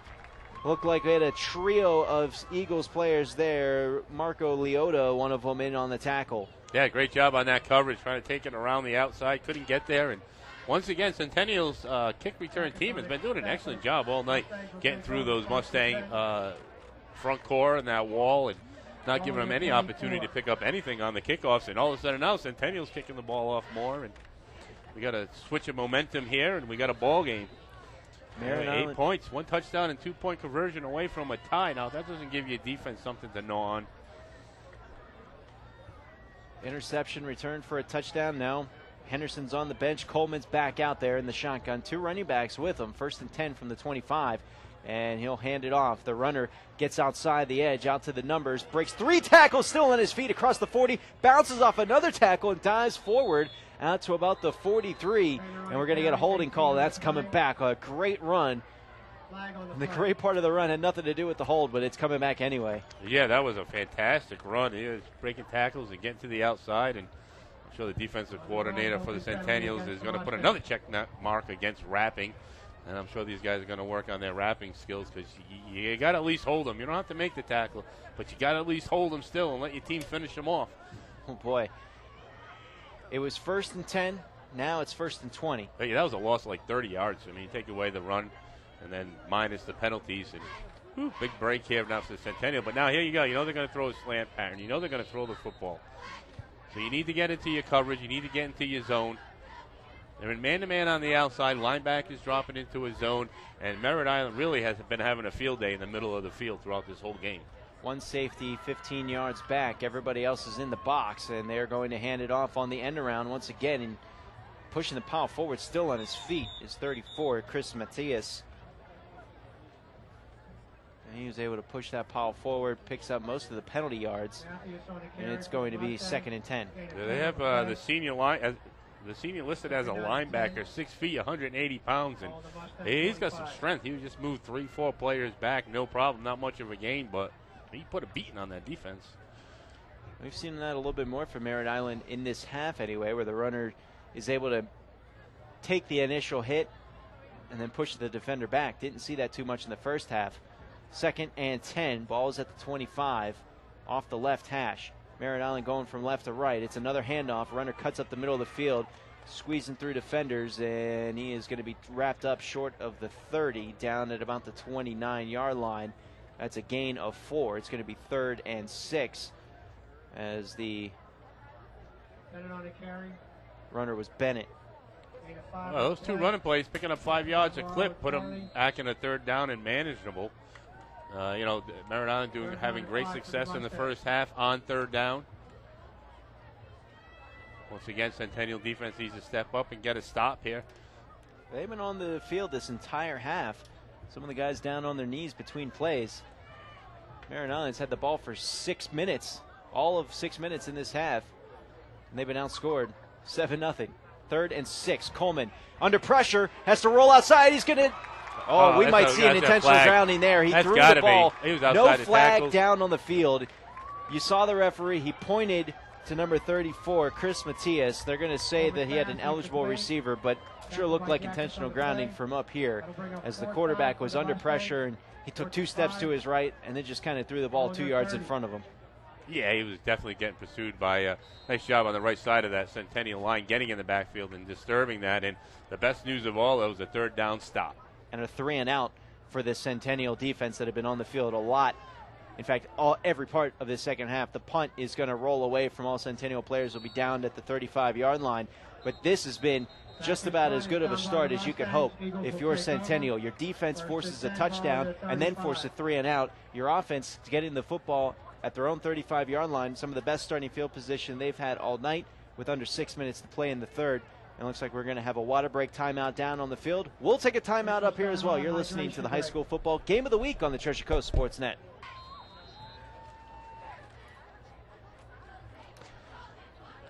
Coming back.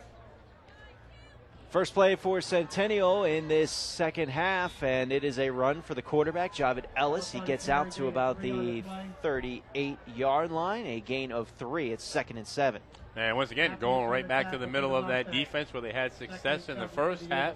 You would like to think that Merritt Island made some adjustments and not going to give up those yards in between the guards. But that time you'll take a 4-yard play on your first play of the game and see what the offense has here. Bradshaw having a great first half as well as Ellis. So now it's time for the offense to try to get this game tied right now. Do it now. 2nd and 7. Ellis will move into the shotgun. He's got one running back standing to his left, 4 receivers wide. Rush is just 4. Ellis pump fake, steps forward. He felt steps. It wasn't there. He actually ran into the pressure, and he's going to lose 3 yards on the play. We'll just let that one sail. Throw it out high over everybody's heads and let it cruise out of bounds. Don't lose the yards, but you didn't have anybody open. You didn't have any room to run. Throw it away. They're going to spot him down at the 36. It's 3rd and 9. That was probably the only time Ellis actually had time. But he's so used to not having time in this game and heard some footsteps, took a step forward right into the waiting lines of the defensive lineman. It's now 3rd and 9, 4 receivers set. Ellis out of the gun. He's looking to pass. And now he's under pressure. He's got nowhere to go. That was just meat at the quarterback. Merritt Island had their ears pinned back. 3 white jerseys got there at the same time. Ellis down at his own 25-yard line. That's a loss of 11. Well, Merritt Island's been blitzing a linebacker every chance opportunity they have. And Centennial, although the run blocking has been good, their offensive line have not done a great job pass protecting and picking up that blitz. And we saw right there was just Ellis getting smothered. He had no time. They had that slant pattern going early to the tight end, and they stopped going to it. I like that pattern, and they haven't used it. And it was a good play, and that was a good time right there to use it. High snap, but the punter's able to come down with it, and he booms a nice punt that will be hit out to across the 40, and we'll take a nice Centennial bounce across the 35 of Merritt Island down at the 32. So Centennial's able to punt the ball away, but can't be happy with going 3 and out. And that defense, after working for 6 minutes and doing so much to start this third quarter, they're barely able to drink their water, and they got to go back out there on the field. Yeah, coffee breaks over. Yeah, back coffee to work, done. Gentlemen. And they're back out there. Yeah, they're back out there again, and they got to do it again. Grit your teeth. This is why you put in the extra sprints at the end of practice. And the offense will come around. They were a little stiff, I think, because they sat way too long with the halftime and 6 minutes into the third. So defense back out there again. Ball's at the 32-yard line. Henderson's going to be the quarterback this time. He hands it off as the runner gets out across the 33 down to about the 35. So that'll be a gain. Well, they'll spot him down to 34, so that'll be a gain of 2. Merritt Island trying to get that running game going. They're really working hard in this third quarter, trying to get the yardage on the run on 1st and 2nd down. First half it was run 1st down, pass 2nd, but now we're seeing run. 2nd down. Henderson out of the gun. 3 receivers are spread wide. He's got 1 tailback, and he fumbles the football on the exchange. Henderson's able to dive on top of it, but that'll be a big loss, bringing them back out to the 32. So pretty much all the gains they had on that last play are done, and it's going to be 3rd and 9. Yeah, muff on the fake. It got kind of caught up in the waist of the running back and dropped to the ground. Henderson jumping on the football and protecting it, but another opportunity for the Eagles almost to get another turnover. And as facing a 3rd down and 3 and out would be huge. His defense needs a break, and suck it up for one more play, guys, and you can take a break. They need to get to the 42-yard line to convert. Merritt Island going from left to right. Centennial is going to drop back. They're only going to rush 4, and they throw short of the first down marker. It's caught, but it's not going to be enough for the first down. And it looks like, once again, unless Merritt Island decides to go for it here on 4th and 4, and they're not, we'll see the punting unit come out, another 3 and out. The Centennial defense answered the call. Yeah, we hadn't seen a punt all night, and now 2 in a row by the Mustangs. And that was a great job by the defensive backs. They all backed up to the first down marker, kept the play in front of them, and even if the pass was a little higher, the Eagle defenders would have smothered the play immediately. High punt is going to be a fair catch called for by Dalen Brown. And Centennial will take over inside their 25-yard line. Under 2 minutes left to go in the third. Yeah, let's get Bradshaw involved in this running game, in this drive. Defense is trying to pump up that offense. Why is it walking off the field? They know they need their offense to produce. They know they need to get some first downs here. Now, down by 8. You don't have to score right now, but what you need to do is get some first downs, give your defense a break, shift the position of the field to the other side, and then play defense one more time and try to keep the ball on the other side of the 50. Ball is at the 23-yard line. 1st and 10 for Centennial, their second drive of the third quarter. Under 2 minutes to play in the third. 24-16 is the score. Eagles trailing by 8. Ellis will hand it off to his running back Bradshaw, and Bradshaw gets tackled from behind. It looked like he was going to have another huge run up the middle, but a great job. One defender was just able to kind of wrap him up around the waist and bring him down, and it looks like we have an Eagle player slow to get up. They've been running that play all night. You see the handoff to Bradshaw or keep it, and Ellis taking it around the outside. This time Bradshaw took the football up the middle, had a hole, got close quickly. Still a good pickup on first down. They want to establish the run, so keep on pounding the football. I'd run it again on second. 3-yard gain. It's 2nd and 7. Ellis gets the snap. Play action under pressure. He's got to step backwards. Gets out of one tackle. Rolls out to his right. Fakes, throws. No, he keeps the ball and he runs forward. Gets out to the 30 as he's able to gain 4 yards there. So Ellis doing it with his feet there, and that's just pure athleticism. Yeah, that was a great job avoiding the tackle and getting around the defenders and then getting upfield. He was looking downfield as he approached the line of scrimmage. No one was open, and he wisely just tucked it and powered it up the field. Gained another 3 yards, and now they're looking down at 3rd and 3 along 4. It is 3rd and 3. They need to get to the 33 to convert. Under a minute to play in this third quarter. 3 receivers are on the right side of the line. Nobody is on the right as a wide receiver. 1 tailback. Merritt looks like they want to blitz 2 linebackers. Need to get it off. And they do. Ellis hands it off to Bradshaw. Bradshaw dives for that first down marker. He's close. He's really close. This one's going to depend on the spot. I think he has it. They're going to spot him at about the 33. Well, you know they're not going to bring the flag. They never bring the markers out. Never, and they don't here. They're going to go ahead and push it forward. Do we ever see them ever take come out and check a first down? If it's close enough, it's a first down. It's just the golden rule of high school, I think. Sure is. So they actually give them progress out to the 34, so we'll say it was a 4-yard run. And we've got just a couple of seconds left to go here in the third quarter, under a minute to play. Referee saying, hey, get that clock moving. 1st and 10. 4 receivers set now for Ellis. He's looking to the sideline with his hands up saying, what's the call? What's the call? Checking the clock behind him as looks like now the quarter has come to a close. So we have played 3 quarters. Merritt Island still has the lead, but that was a good quarter for the Eagles. They now trail by just 8. We will head to the break and come back with the start of the fourth quarter. You're listening to the High School Football Game of the Week on the Treasure Coast Sports Net. Coming back with the start of the fourth quarter here from South County Stadium, and this has been just a crazy game, almost a tale of 2 halves. We talked all during halftime about how this Eagles defense couldn't get off the field on third down. Well, they've done it here.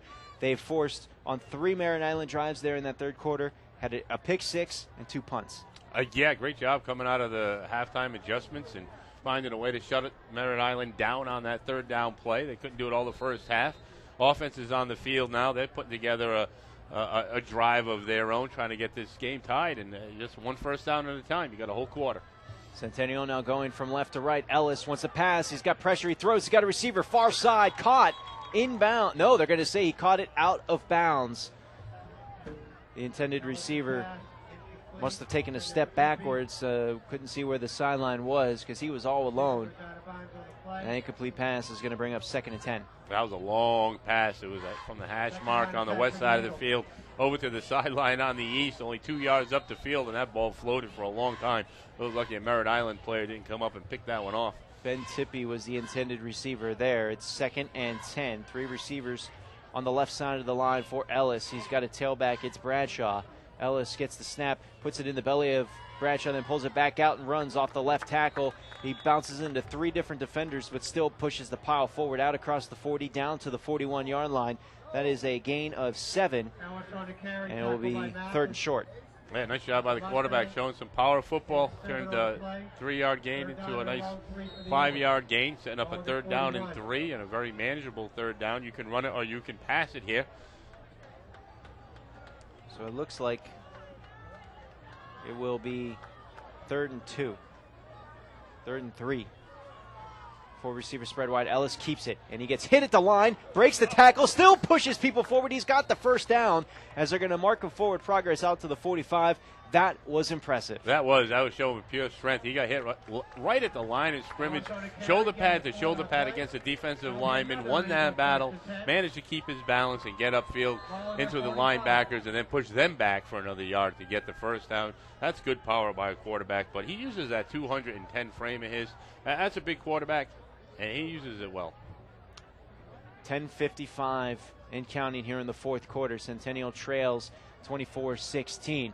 Throw to the sideline is caught. Tippy with the pass in Merritt Island territory. Clock will continue to move as he gets pushed out of bounds at the 49-yard line.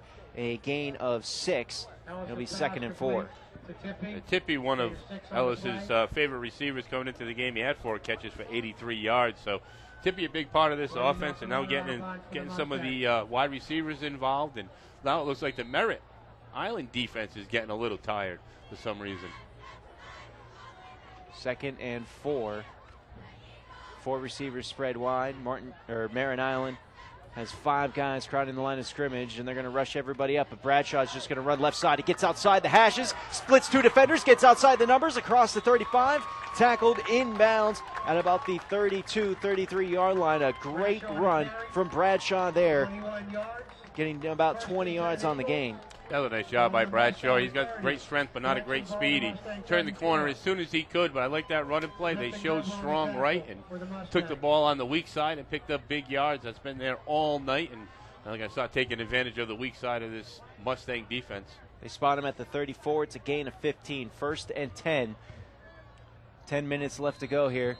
Eagles trail by 8. A pick 6 has been the only score so far in this half. We're in the 4th quarter. Bradshaw, another run, a cut back to the right side, gets to the middle of the field, dives forward down to the 25. Took a big shot off the hip. A Merritt Island player is slow to get up. That was a gain of 4, or a gain of 9. It's going to be 2nd and 1. Nice job by Bradshaw, finding the opening to the right of where the hole was designed. He saw the overplay of that Mustang defense, cut back against the grain and turned it upfield and put another licking on the defensive backs of Merritt Island. I don't think anybody wants to tackle that young man. 2nd and 2. Ellis keeps it himself. He runs up the middle, breaks the tackle, gets out across the 20. He's got the 1st down. And this duo of Ellis and Bradshaw is just been disastrous for Merritt Island. Ellis has been making all the right calls on the option play between whether or not he gets the football or Bradshaw gets it. No, I like this offensive line, too. Hartley getting in the action that time. Only a sophomore. Menendez a junior. Zervois a sophomore. Bartella a junior. And Sinenko a junior. So it's a young offensive line, but doing a great job for these 2 running backs. 57 yards already on the drive. It's the 11th play. It's a pass. Ellis, it's caught, bobbled, but caught.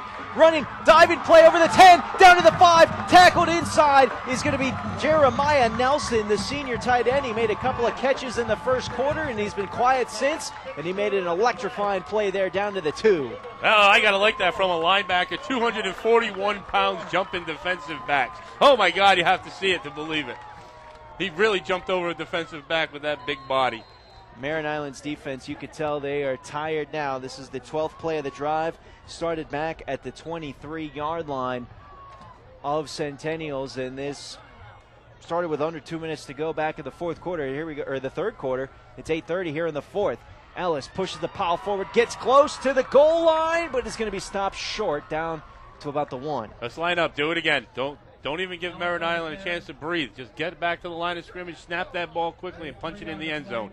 No penalties, no offsides, no illegal motions, just power football and tie this game now. 2nd and goal. The ball is on the right hash mark down at the 1-yard line.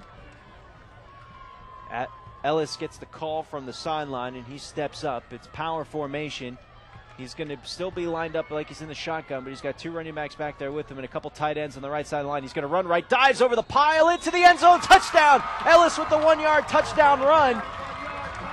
And it is now 24-22. And let's see what happens here with the extra point. And the Eagles are soaring. They are feeling good. They came out of halftime knowing they could beat this Merritt Island team. I think they felt like they controlled that first half, and they just had to play better football and not turn the ball over. And that's exactly what they did. The defense came through. The offense is playing power football, and they have an opportunity to tie this game.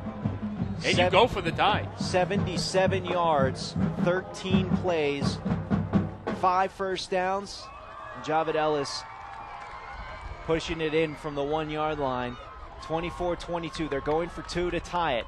Out of the gun, Ellis. He steps forward, a little float pass, a little basketball jump shot. He was looking for Kayleen Jacka, so a little bit too cute there. It was. They just powered the football 60 yards, and they do a jump pass for the tie the game. Under 8 to play when we return. You're listening to the High School Football Game of the Week on the Treasure Coast Sports Net.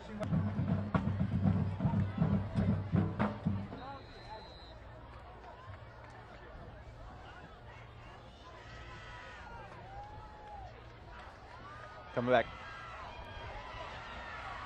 Kickoff is fielded by Merritt Island, brought out to the close to the 30-yard line. That's where they'll take over, as this game has taken a sudden and dramatic shift in favor of St. Lucie West.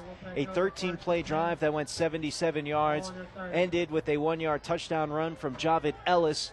And suddenly a game that looked to be well in favor of Merritt Island, that was once 24-3, is now 24-22, 7:47 left to go in the fourth quarter. Merritt Island takes over at their own 29-yard line. And that was a great drive, but an update here. Martin County, Okeechobee, County up 10-3. Kirkendall hitting Kidwell on a 40-yard pass. All right. Good job, County. First touchdown, offensive touchdown of the season. Congratulations, guys. Pistol formation, as it looks like this is Coleman out under, taking the quarterback snap. He'll hand it off to the runner, who gets stood up, but not before he gets out across the 35. It'll be a gain of 6, depending on where they spot the football. Looks like they're going to spot him short down at about the 34, so that's a gain of 5. Yeah, this crowd here needs to be screaming defense, defense. Get this defense pumped up. Get another stop. The momentum's in favor. Defense is playing well. Offense is playing power football. Do not give Merritt Island the opportunity to gain any momentum and a couple of first downs, because then they're going to get their confidence back. What a game we've got here. Second down, 2nd and 5. They need to get to the 39. The ball is at the 34. And it's another pistol handoff. Nobody was home, and the runner's going to get sacked. Coleman dragged down. He went to hand it off to the running back on his left side, but the running back was on the right side. And the Centennial defense is able to drag him down at the 30 for a 4-yard loss. That was Dwayne Kelly in the backfield tackle. He looked a little confused. Didn't know what to do with the quarterback standing there with the football and not moving. 3rd and 9, another big test for this Centennial defense. They couldn't get off the field on 3rd down in the first half, but they've been excellent in this half, limiting Merritt Island just 2 first downs in the entire quarter, and both of those came on the first drive in the 3rd. Yeah, I don't know what they did different. They still got the 4-down linemen. They're still spreading out linebackers about 5 yards back, and the linebackers are now, I think, moving more up forward, looking for the run and not fearing the pass at the moment. Timeout called by Coach McLean for Merritt Island. He can sense that this is a very important down for his team. Merritt Island 6-0 all-time against Centennial. They're 2-0 this season. They're ranked number 4 in Class 5A throughout the entire state of Florida, and Centennial has been dominating really since you had that muffed punt all the way back with 5:40 or just under 2 minutes left to go in the second quarter. You've had 3 turnovers since then. All of them have been from Merritt Island. It has allowed Centennial to get back into this game 24-22, and we thank you for joining us here on our family of stations. You're listening to it live all throughout the Treasure Coast. WPSL 1590, the talk of the Treasure Coast. WSU 1450, Martin County's Heritage Station, as well as the St. Lucie Education Channel. That's right, we're on TV, WLX TV to be exact, for you St. Lucie County residents. And what a game we got here for you tonight. Centennial trails by 2, 24-22, 3rd and 9. Merritt Island with the football. They're going from right to left. Ball is at the 30-yard line. Coleman back to pass. Has all kinds of time. He throws, and it is undercut by the defense. Incomplete. It's going to be 4th and 9. Oh, what a great job by the cornerback. I want him to get a little closer because I got to give him credit on this. He gave just enough room to the receiver, and as soon as the ball was thrown, he closed the gap, dove out in front. Marco Leota, number 3. Marco Leota, number 3. I thought I have number 24 is what I'm thinking. Matt Glory. But either way, great play at the far side of the field. Tough to see, but great job by the defense again. Punting team is out, and this is a nice punt. Desson's going to get it. He breaks through the first line at the 40, dragging people through across the 40 to midfield and down to Merritt Island's 49-yard line. Great job there. Looked like it was Dalen Brown coming up, and he's windmilling back to the sideline. He knows that he just did fantastic service for his offense, giving him great field position on Merritt Island's side of the 50. Yeah, he does a great job. There was coverage coming down on him. He knew it was coming. He didn't call the fair catch. He wanted to get some positive yards for his team. Broke 2 tackles, turned it up the left side, and just played some power football. Taking a seat on the bench. He earned it, Dalen Brown. He worked hard to get his team across midfield. And once again, the Eagles with great field position and the opportunity for the lead. Since Centennial's defense had the pick 6, they have forced 3 straight 3-and-outs from this Merritt Island offense. It has been phenomenal, the amount that they've been able to hold them. They held them to just 4 yards on the first drive, 5 yards on their second drive, and this time a gain of just 1 yard on their last 3 drives, combining for 10 yards. Yeah, they totally have Merritt Island confused. You know, an offense in the first half that could do no wrong, all of a sudden can't find players. They're muffing plays. And here's the Eagle offense again on the field, and power football. Here we come. Ellis is going to keep it himself. He breaks through at the 50, diving forward across the 45, down to the 44. It's a 5-yard gain, and it'll be 2nd and 5. No, that's why you practice army crawls. That's why you do the sprints, army crawls. That's why you do the crab crawls. Quarterback goes down, kept his balance with his left hand, and crabbed his way for 5 yards. That's why you do those drills, for moments just like that. 2nd and 5. Whistles are blowing down on the sideline. It looks like we've got a player that was a little slow to get off the field. So now we are ready to resume. 5:49 left to go here in the 4th quarter. It's been all Centennial in this second half. They trail by 2, 24-22, erasing a 24-3 lead. Ellis will pitch it out to Bradshaw. Bradshaw bouncing outside the numbers on the far side of the field. Now cuts it back at the first down marker. He crosses the 40 down to about the 39. And it should be enough for a first down. It'll depend on the spot. It looks like they did give it to him. Yeah, close enough. High school football. Close enough, move the flags. We don't measure. 5-yard gain on 2nd and 5. But a great run by Bradshaw. He wasn't going down. He never went down. He fought through the whistle. He actually came out of the pile. I think Centennial's mad. I think they're playing aggressive football. They look good. I think they sense that they could win this game. Yeah, in the 4th quarter, too, with 5 minutes to go, and they look more fresh now than they did in the first quarter. They sure do, and they officially move the chains. It's 1st and 10 from the 39-yard line. Ellis will be operating out of the pistol with 4 receivers, 3 to his right. Bradshaw's the tailback. Bradshaw and Ellis have both been running hard in the second half. They've been doing most of the damage with their legs. Ellis will hand it off to Bradshaw. He cuts right side, gets outside the hash marks. A flag will come in the area of holding, and Bradshaw takes a shot off his leg. He's a little slow to get up, but he limping a little bit. We'll have to see if Bradshaw's able to stay in the game. He looks like he's trying to walk it off, but the flag is going to bring this one back. And really, Bradshaw and Ellis, the only players running the football. 3 other running backs have only had a total of 5 carries, so there's really no one else to go to. Holding against Centennial. It's going to back him up 10 yards. It's going to bring him all the way back to the 50. Yeah, that one hurt right there because it was on first down, and now you got 20 yards, but you don't have to get all the yards back at once. You can get them in chunks. You got 3 plays, possibly 4. It actually hurt him for 11 yards. Backed him up to the 50. It's now 1st and 21. Bradshaw stayed in the game. Took him a little bit to kind of walk it off, but he stayed out there. A little play action. Ellis wants to throw. He's got a receiver wide open. It is caught, but not much there as the receiver is down on the far side of the field. A gain of 4 as the receiver Looks like it's Brown coming back from the far side of the field. Actually, they call it Corey Aronson, number 12. That was good coverage by the Mustangs on the outside, letting them catch the ball. But it was all about closing in on the catch, only allowing a couple of yards as opposed to possibly 10 or 15 if the tackle was missed. So D-back did what he's supposed to do. He slowed him down long enough for the safety to come in and finish him off. Second down. They need to get to the 29-yard line of Merritt Island to convert. They are at their Merritt Island's 46-yard line. It was a gain of 4 in the last play, as this is Ellis who gets swamped. He kept it himself on the option. There just wasn't anything there. He got out to the 46, a gain of 1. And it's going to be 3rd and long. I think the Mustangs know that Bradshaw's hurt and he's not going to be able to carry the ball effectively. So now they're just keying on Ellis. They didn't even go for the fake to Bradshaw. Wasn't much of a fake, and defense just kind of keyed on Ellis and shut down any kind of attempt to get any positive yards. But now with 3rd and 16, 3rd and 15, now you got to throw the football. You got to come close to that first down marker if you want to go for it on fourth down. 3rd and 16. Ellis will roll out to his right to buy time. He stops, sets, throws. He's got a receiver. Oh, he threw him out of bounds. He was looking for Ben Tippy, but the pass was off the mark, and that's going to bring up 4th down. Missed opportunity there for Centennial, and now clock is going to become a factor with 3.5 left to play here in the 4th. They're going to have to rely on their defense to do it once more. And 3 timeouts left, so they'll have the opportunity to stop the clock if need be, if it looks like they can't get a 3 and out. But now the defense has to come up big one more time. We got defense is short. They need some people out there. Aronson's lining up to punt this one away. You've got 2 punters, 2 punt return men back for Merritt Island inside their 15. Aronson has a nice little punt, angles it towards the sideline. It's going to bounce at the 15, takes a roll down inside the 5. It'll be down at the 2-yard line.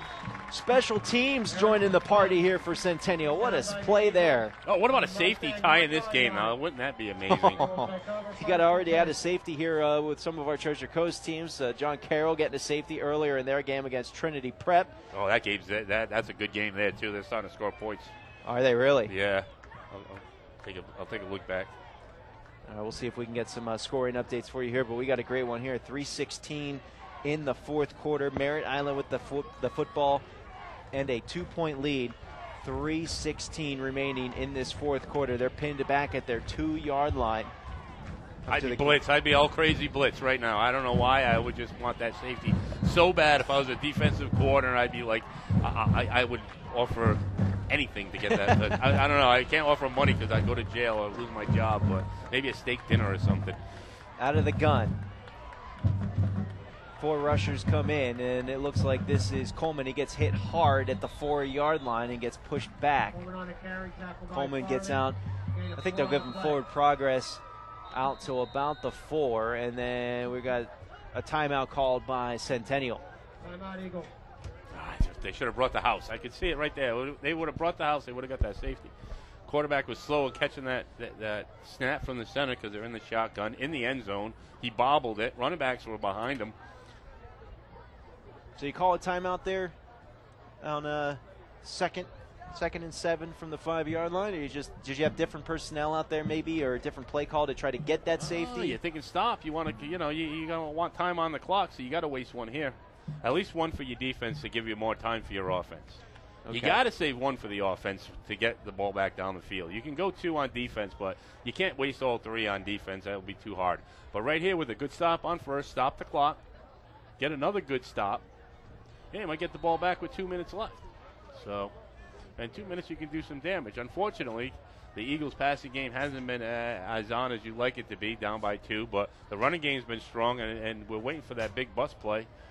You're waiting for Ellis to take one long. But first you got to get the stop. First things first. 3:07 left to go here in the 4th quarter. Merritt Island has the 2-point lead and the football pinned back at their 5-yard line.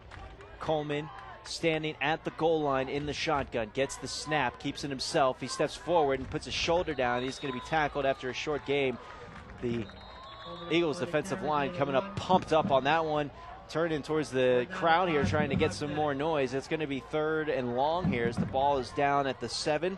It is going to be a 3rd and 5. Timeout again. Another timeout, stopping the clock. That was a 4-second play. 3:03 left to go. So if you get a stop here, even if the clock's rolling, your offense is looking really good because you're going to get great field position after a punt. Yeah, you're going to be at the 50, inside 40 possibly. They're going to be punting from the end zone.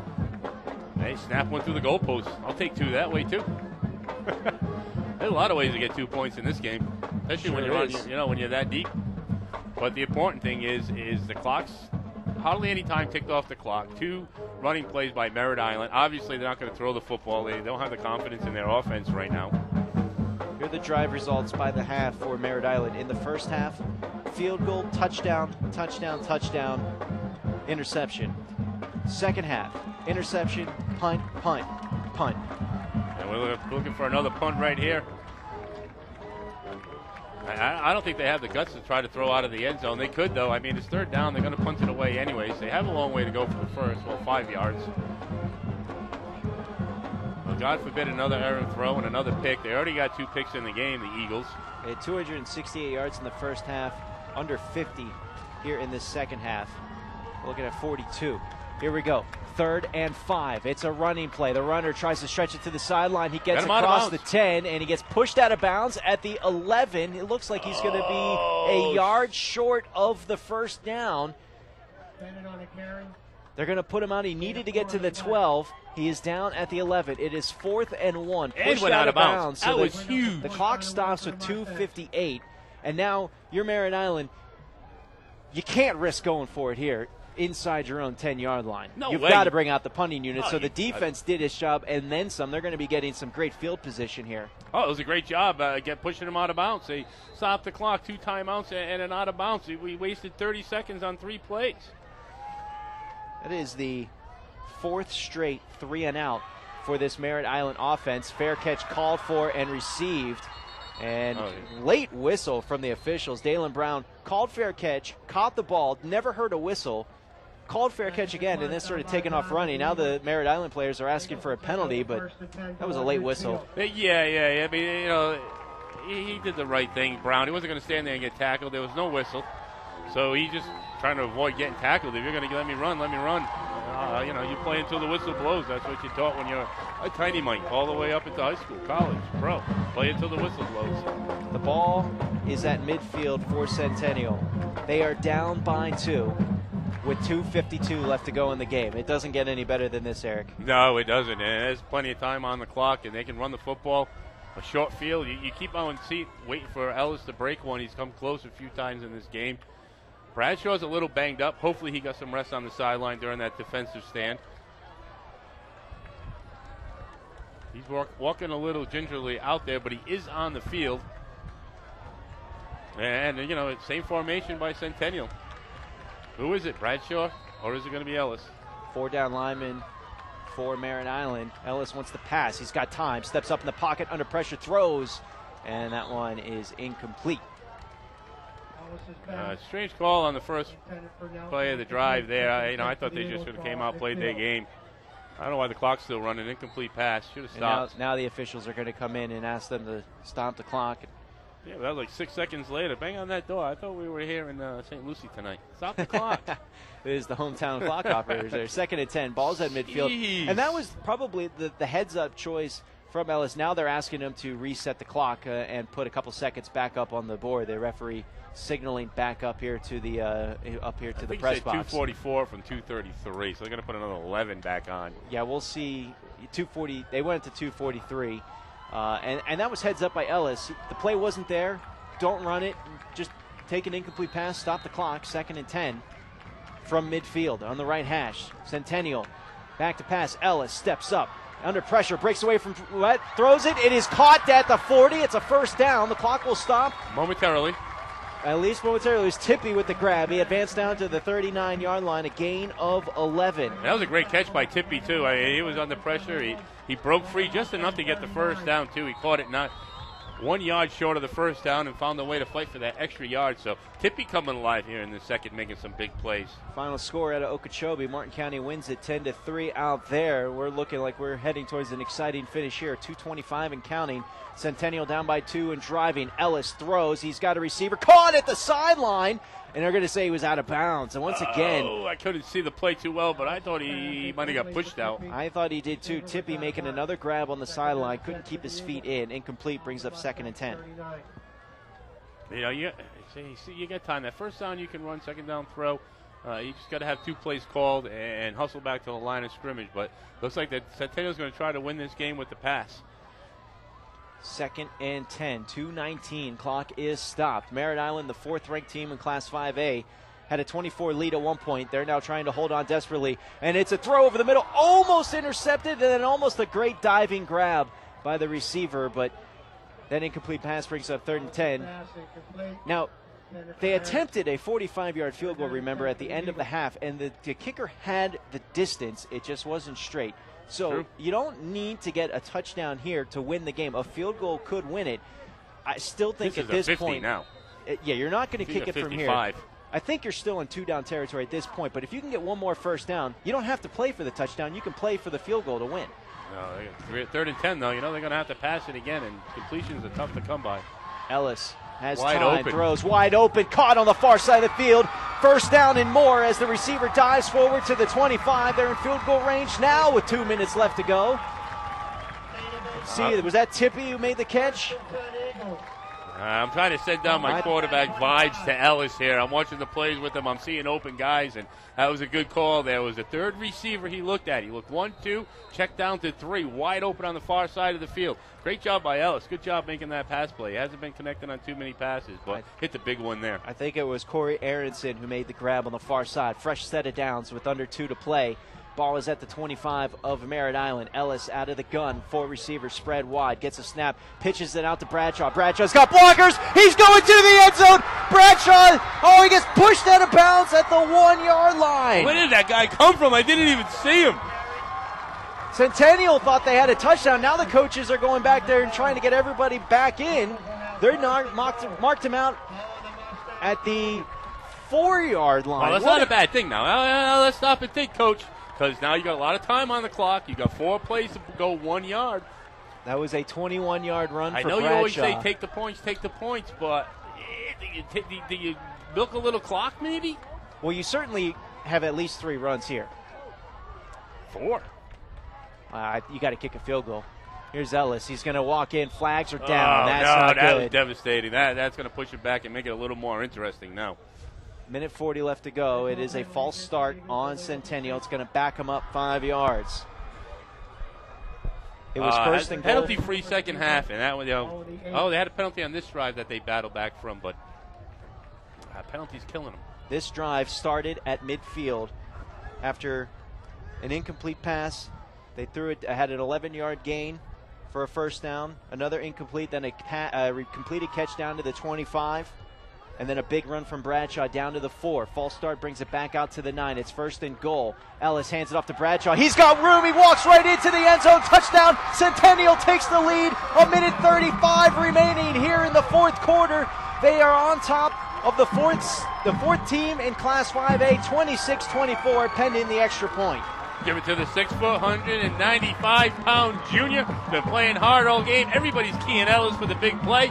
Bang, right off the right guard, up the middle, touchdown, easy play. Nobody even touched them. And all of a sudden, Centennial battles back, and now they have a lead.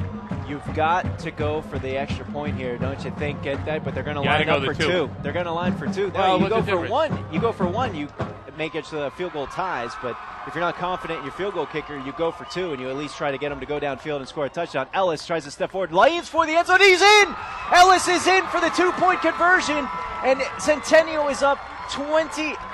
It's up 30-24. I apologize. I misread the score there. 30-24. They're up by 6 with 1:34 left to go. Yeah, getting 1 point wouldn't have mattered. 5 points, you put it in the end zone, and the game's over. At least now, if Merritt Island can manage to do something here in a minute 34, the game's tied. The extra point becomes that much more crucial. So great job by Centennial. And this time they didn't fool around with any jump pass. They just gave it to their best player and plowed the 2 yards for the 2 points.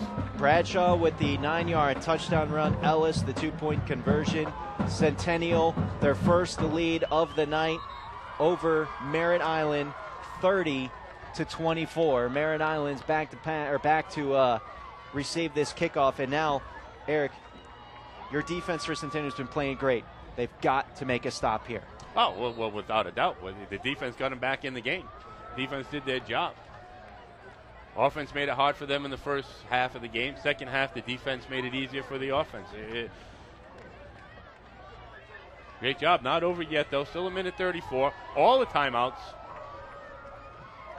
I believe Merritt has left. So they can stretch out that minute 34 for a very long time.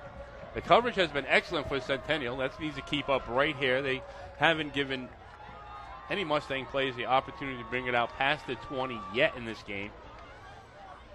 Remember back in the first half, Merritt Island took a 24-3 lead. Centennial has rattled off 27 straight points.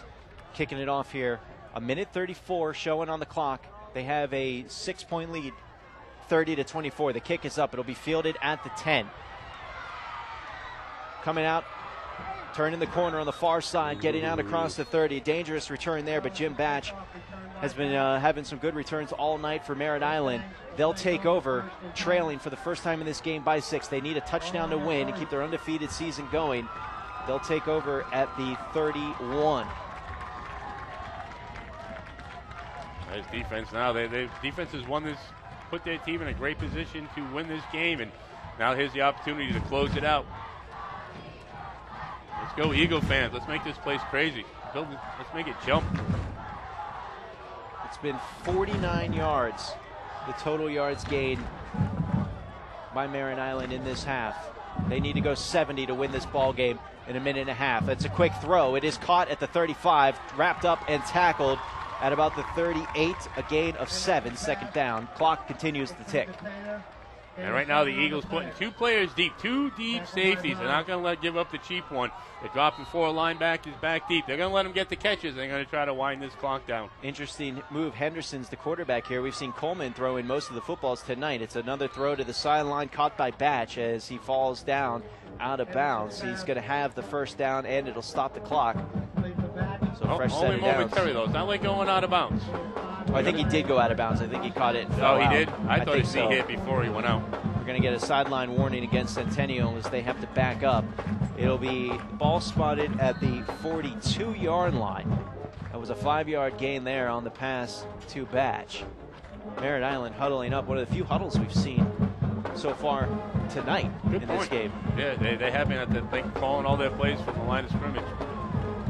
1:01, the clock is stopped on the fresh set of downs. From the left hash, Merritt Island throws. Henderson, he's got a receiver. Big hit, the ball is loose. Centennial drives down, but they're going to say incomplete. Oh, that was a pot. Wow, that was a big shot there. Wants to throw another quick pass. Same thing, same exact result. That kid is, he's going to be hurting tomorrow. That sophomore Batch, he just took 2 licks in a row.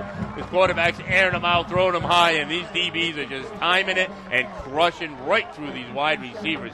Although they're spread out, the defense is 3 down linemen, and then we got, 8 defensive backs spread out all over the field. So they're just standing back and teeing off on these receivers. They're 20 yards off the line of scrimmage, the deep safeties. They're not letting anything get behind them. But, boy, you just saw the one play where the receiver caught the ball and took a huge shot to the ribs to jar the ball loose, and then we get the same exact play right down to the receiver on the next. It was incredible. 3rd and 10 here. Crowd is making a lot of noise at South County Stadium. We are too. It's a screen pass. It is caught. The runner's got some blockers in front of him and some space. He's crossed midfield, down across the 40, down to about the 37. Good play call there for Merritt Island on 3rd and 10. We are under a minute left to go here in this game. Yeah, that was a good call, because all of a sudden now you get your linemen out ahead to block all those defensive backs, and it worked out well. That was a good call right there. Gave them a first down, and now they can go for the end zone. From the 38, another quick pass. It is caught, sandwiched, and tackled at the 31-yard line. The clock is moving. Oh, it's all over the place again. We're waiting to see, because remember, we have a clock malfunction. We got a timeout called by Merritt Island. 32 seconds remaining on the clock. There is a malfunction at South County Stadium with the clock where once they get under a minute, you can't actually see what exactly the time is. It just keeps refreshing from 20 seconds down to 10. So we're relying on the PA announcer here to give us the exact time. Merritt Island looked on 3rd and 10 like they were desperate. A huge 20-yard pass got them to the 38-yard line of Centennial, and then another run here got him out to the, or a pass got him out to the 31-yard line, a 7-yard gain on that one. This is the 7th play of the drive. Merritt Island has led the entire game. Centennial was able to erase a 24-3 deficit to take a 30-24 lead on the power of a 9-yard touchdown run from Bradshaw. Javed Ellis converted the 2-point conversion to make it a 6-point lead, and now Merritt Island, the number 4 team in Class 5A, needs a touchdown here to improve to 3-0 and keep their winless, or their winning streak going and their undefeated season. 32 seconds remaining here in this one, 2nd and short. Henderson is out there, the senior quarterback for Merritt Island, out of the gun. He gets the snap, is going to fake the throw, and he's going to the end zone. He's got a guy wide open, underthrow, bobbled, incomplete. Wow, they were lucky. Centennial had it covered well, but for some reason the defensive back jumped a little bit too early and gave the receiver the opportunity to catch the ball and fake and go, and it was a beautiful play. The deep center was out there, and he jumped too early. Wow, lucky break there for the Eagles. 26 seconds remaining on the clock. It's 3rd and 4. The ball is at the 37-yard line of Centennial, right in the middle of the field. The safeties for Centennial are standing back at the 10. They can't let anything get by him. Another throw, and this is going to bounce to the receiver. Incomplete. 4th down with 22 seconds remaining in the game. There it is. Do or die. Well, let's see now. You got like a 49-yard field goal. Or do you go for the end zone? Or do you throw it over? You got to just do a short pass to get the first. You got to do a short pass, get the first. Maybe spike the ball if you have to, but not sure if. I don't think Merritt Island has any timeouts left. They burned a lot early in the half. Well, even if they stopped the clock on the first down, but they're going to start it again quickly, so you're going to have to get the field goal unit out there if you don't get it. Well, you can line up and spike the ball, I think. I think you'd have enough time to get up, set your offense, and spike the ball, and at least have a couple plays. But here we go, 4th down. Henderson in trouble, scrambling around. He's going to get tackled short of the first down marker. Centennial is going to win. Centennial is going to upset the number 4 seed Merritt Island and beat them 30-24. 14 seconds are showing on the clock. Centennial will take over on downs. Right, you just got to make a snap and take a knee now. It's interesting to see how they're going to do this. They haven't been under center once. Do you just do a regular shotgun snap and take the knee, or do you put your quarterback up under center, something he hasn't done all game? But either way, phenomenal game. Let's just get this one snap and this knee. And you've got to practice it, right? You got to practice that in practice. I don't know. Yeah, usually you practice it up on the center. You take a step back, take your knee. But Centennial hasn't been up on the center once this whole game, so it looks like they're not going to either. Here, oh yeah, they are. So we'll see. Ellis comes up under center. Merritt Island's not even going to play it out. Nope, he takes the snap. He's going to take a knee, and that is it. Centennial's team comes running off the field. What a game we had here tonight. Merritt Island led it at one point 24-3. The home crowd that's here is standing on their feet and giving their Eagles a standing ovation. A well-deserved standing ovation. Well-deserved. 27 straight points for Centennial, and they win it 30-24. We'll take a break. We'll be back with the halftime show. We got a lot to go over in this one. What a game. You're listening to the high school football game of the week on the Treasure Coast Sports Net. The defense played fantastic in the first couple series of the games, but 3rd down they couldn't get off the field, and it burned them. And in the first half, you look at the drive chart, and Merritt Island, field goal, 3 touchdowns, and then a fumble on a punt return. Okay, you can't really do much about that, but then an interception to end the half. And you got the sense going into halftime that if Centennial came out in the 3rd quarter with a big first drive, something special would happen.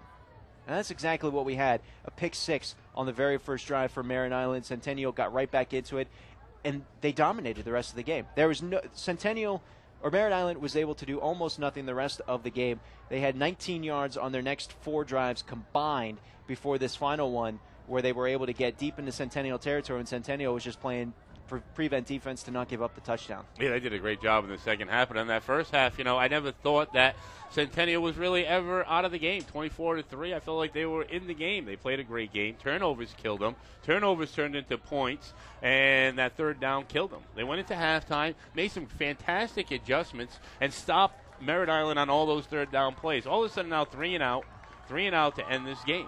That interception by the defense just really picked up the whole team. The people out here in the stands all of a sudden came to life. Everybody came to life because of the defense. The defense that you could have looked at and said, put us down 24-3, put them back into the game, put the momentum on the Eagles' side, and then the Eagles' running game with Ellis and Bradshaw was just amazing. 2 phenomenal runners, strong running backs.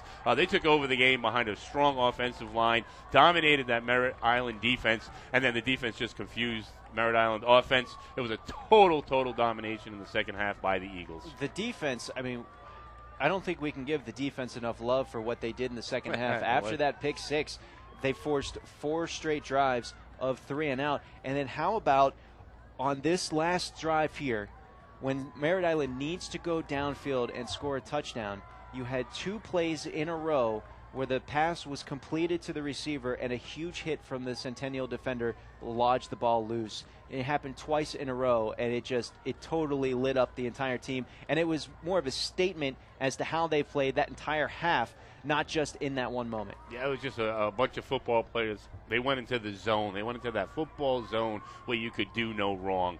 A couple of breaks went their way, a muff punt, a pick six. All of a sudden, momentum's on their side. They were getting stronger as the game went on. They looked stronger in that fourth quarter than they did in the first quarter. It was nothing but pure adrenaline. They felt like they could beat this team, and they came out in the second half, and they did it. And Coach Parker did a great job making some adjustments. He didn't change much, but what he did, he stopped the third down, and he kept on going to his big horses, and he just played power football and wore down that Merritt Island defense and found themselves a victory, and a very good victory. They needed it really bad. They were 0-2 going into this game, and they needed a win because their district is tough.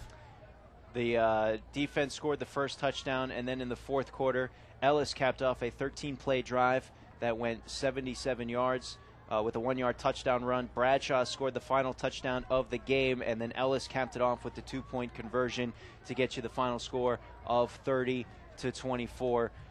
Just a phenomenal game here tonight at South County Stadium, one of the best that we've seen in a long time out here under the Friday night lights, and one that we'll remember for a while. And make sure to keep it tuned to the Coach's Corner Wednesday evening at 5:05, WSU 1450, and live online at WSU1450.com. We'll break down this game and all the other games from around the Treasure Coast. We do have one final already. Martin County getting their first win of the season, beating Okeechobee 10-3. We'll wrap up all the other games from around this week, plus a lot more from this game here tonight.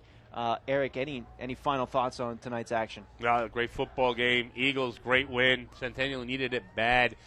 You guys came out of Kickoff Classic. You show promise with 2 great players. You needed to be a team like this. The confidence is yours. Your district is tough with Vero Beach, Treasure Coast, and Central. And this game right here may be what they needed to try to get to that second spot. Maybe an upset. Maybe I'll see an upset. Maybe. 30. Vero Beach, Gophers, watch out. Centennial's on a run. 30-24 is the final score. Centennial completes the comeback and the upset on top of Merritt Island.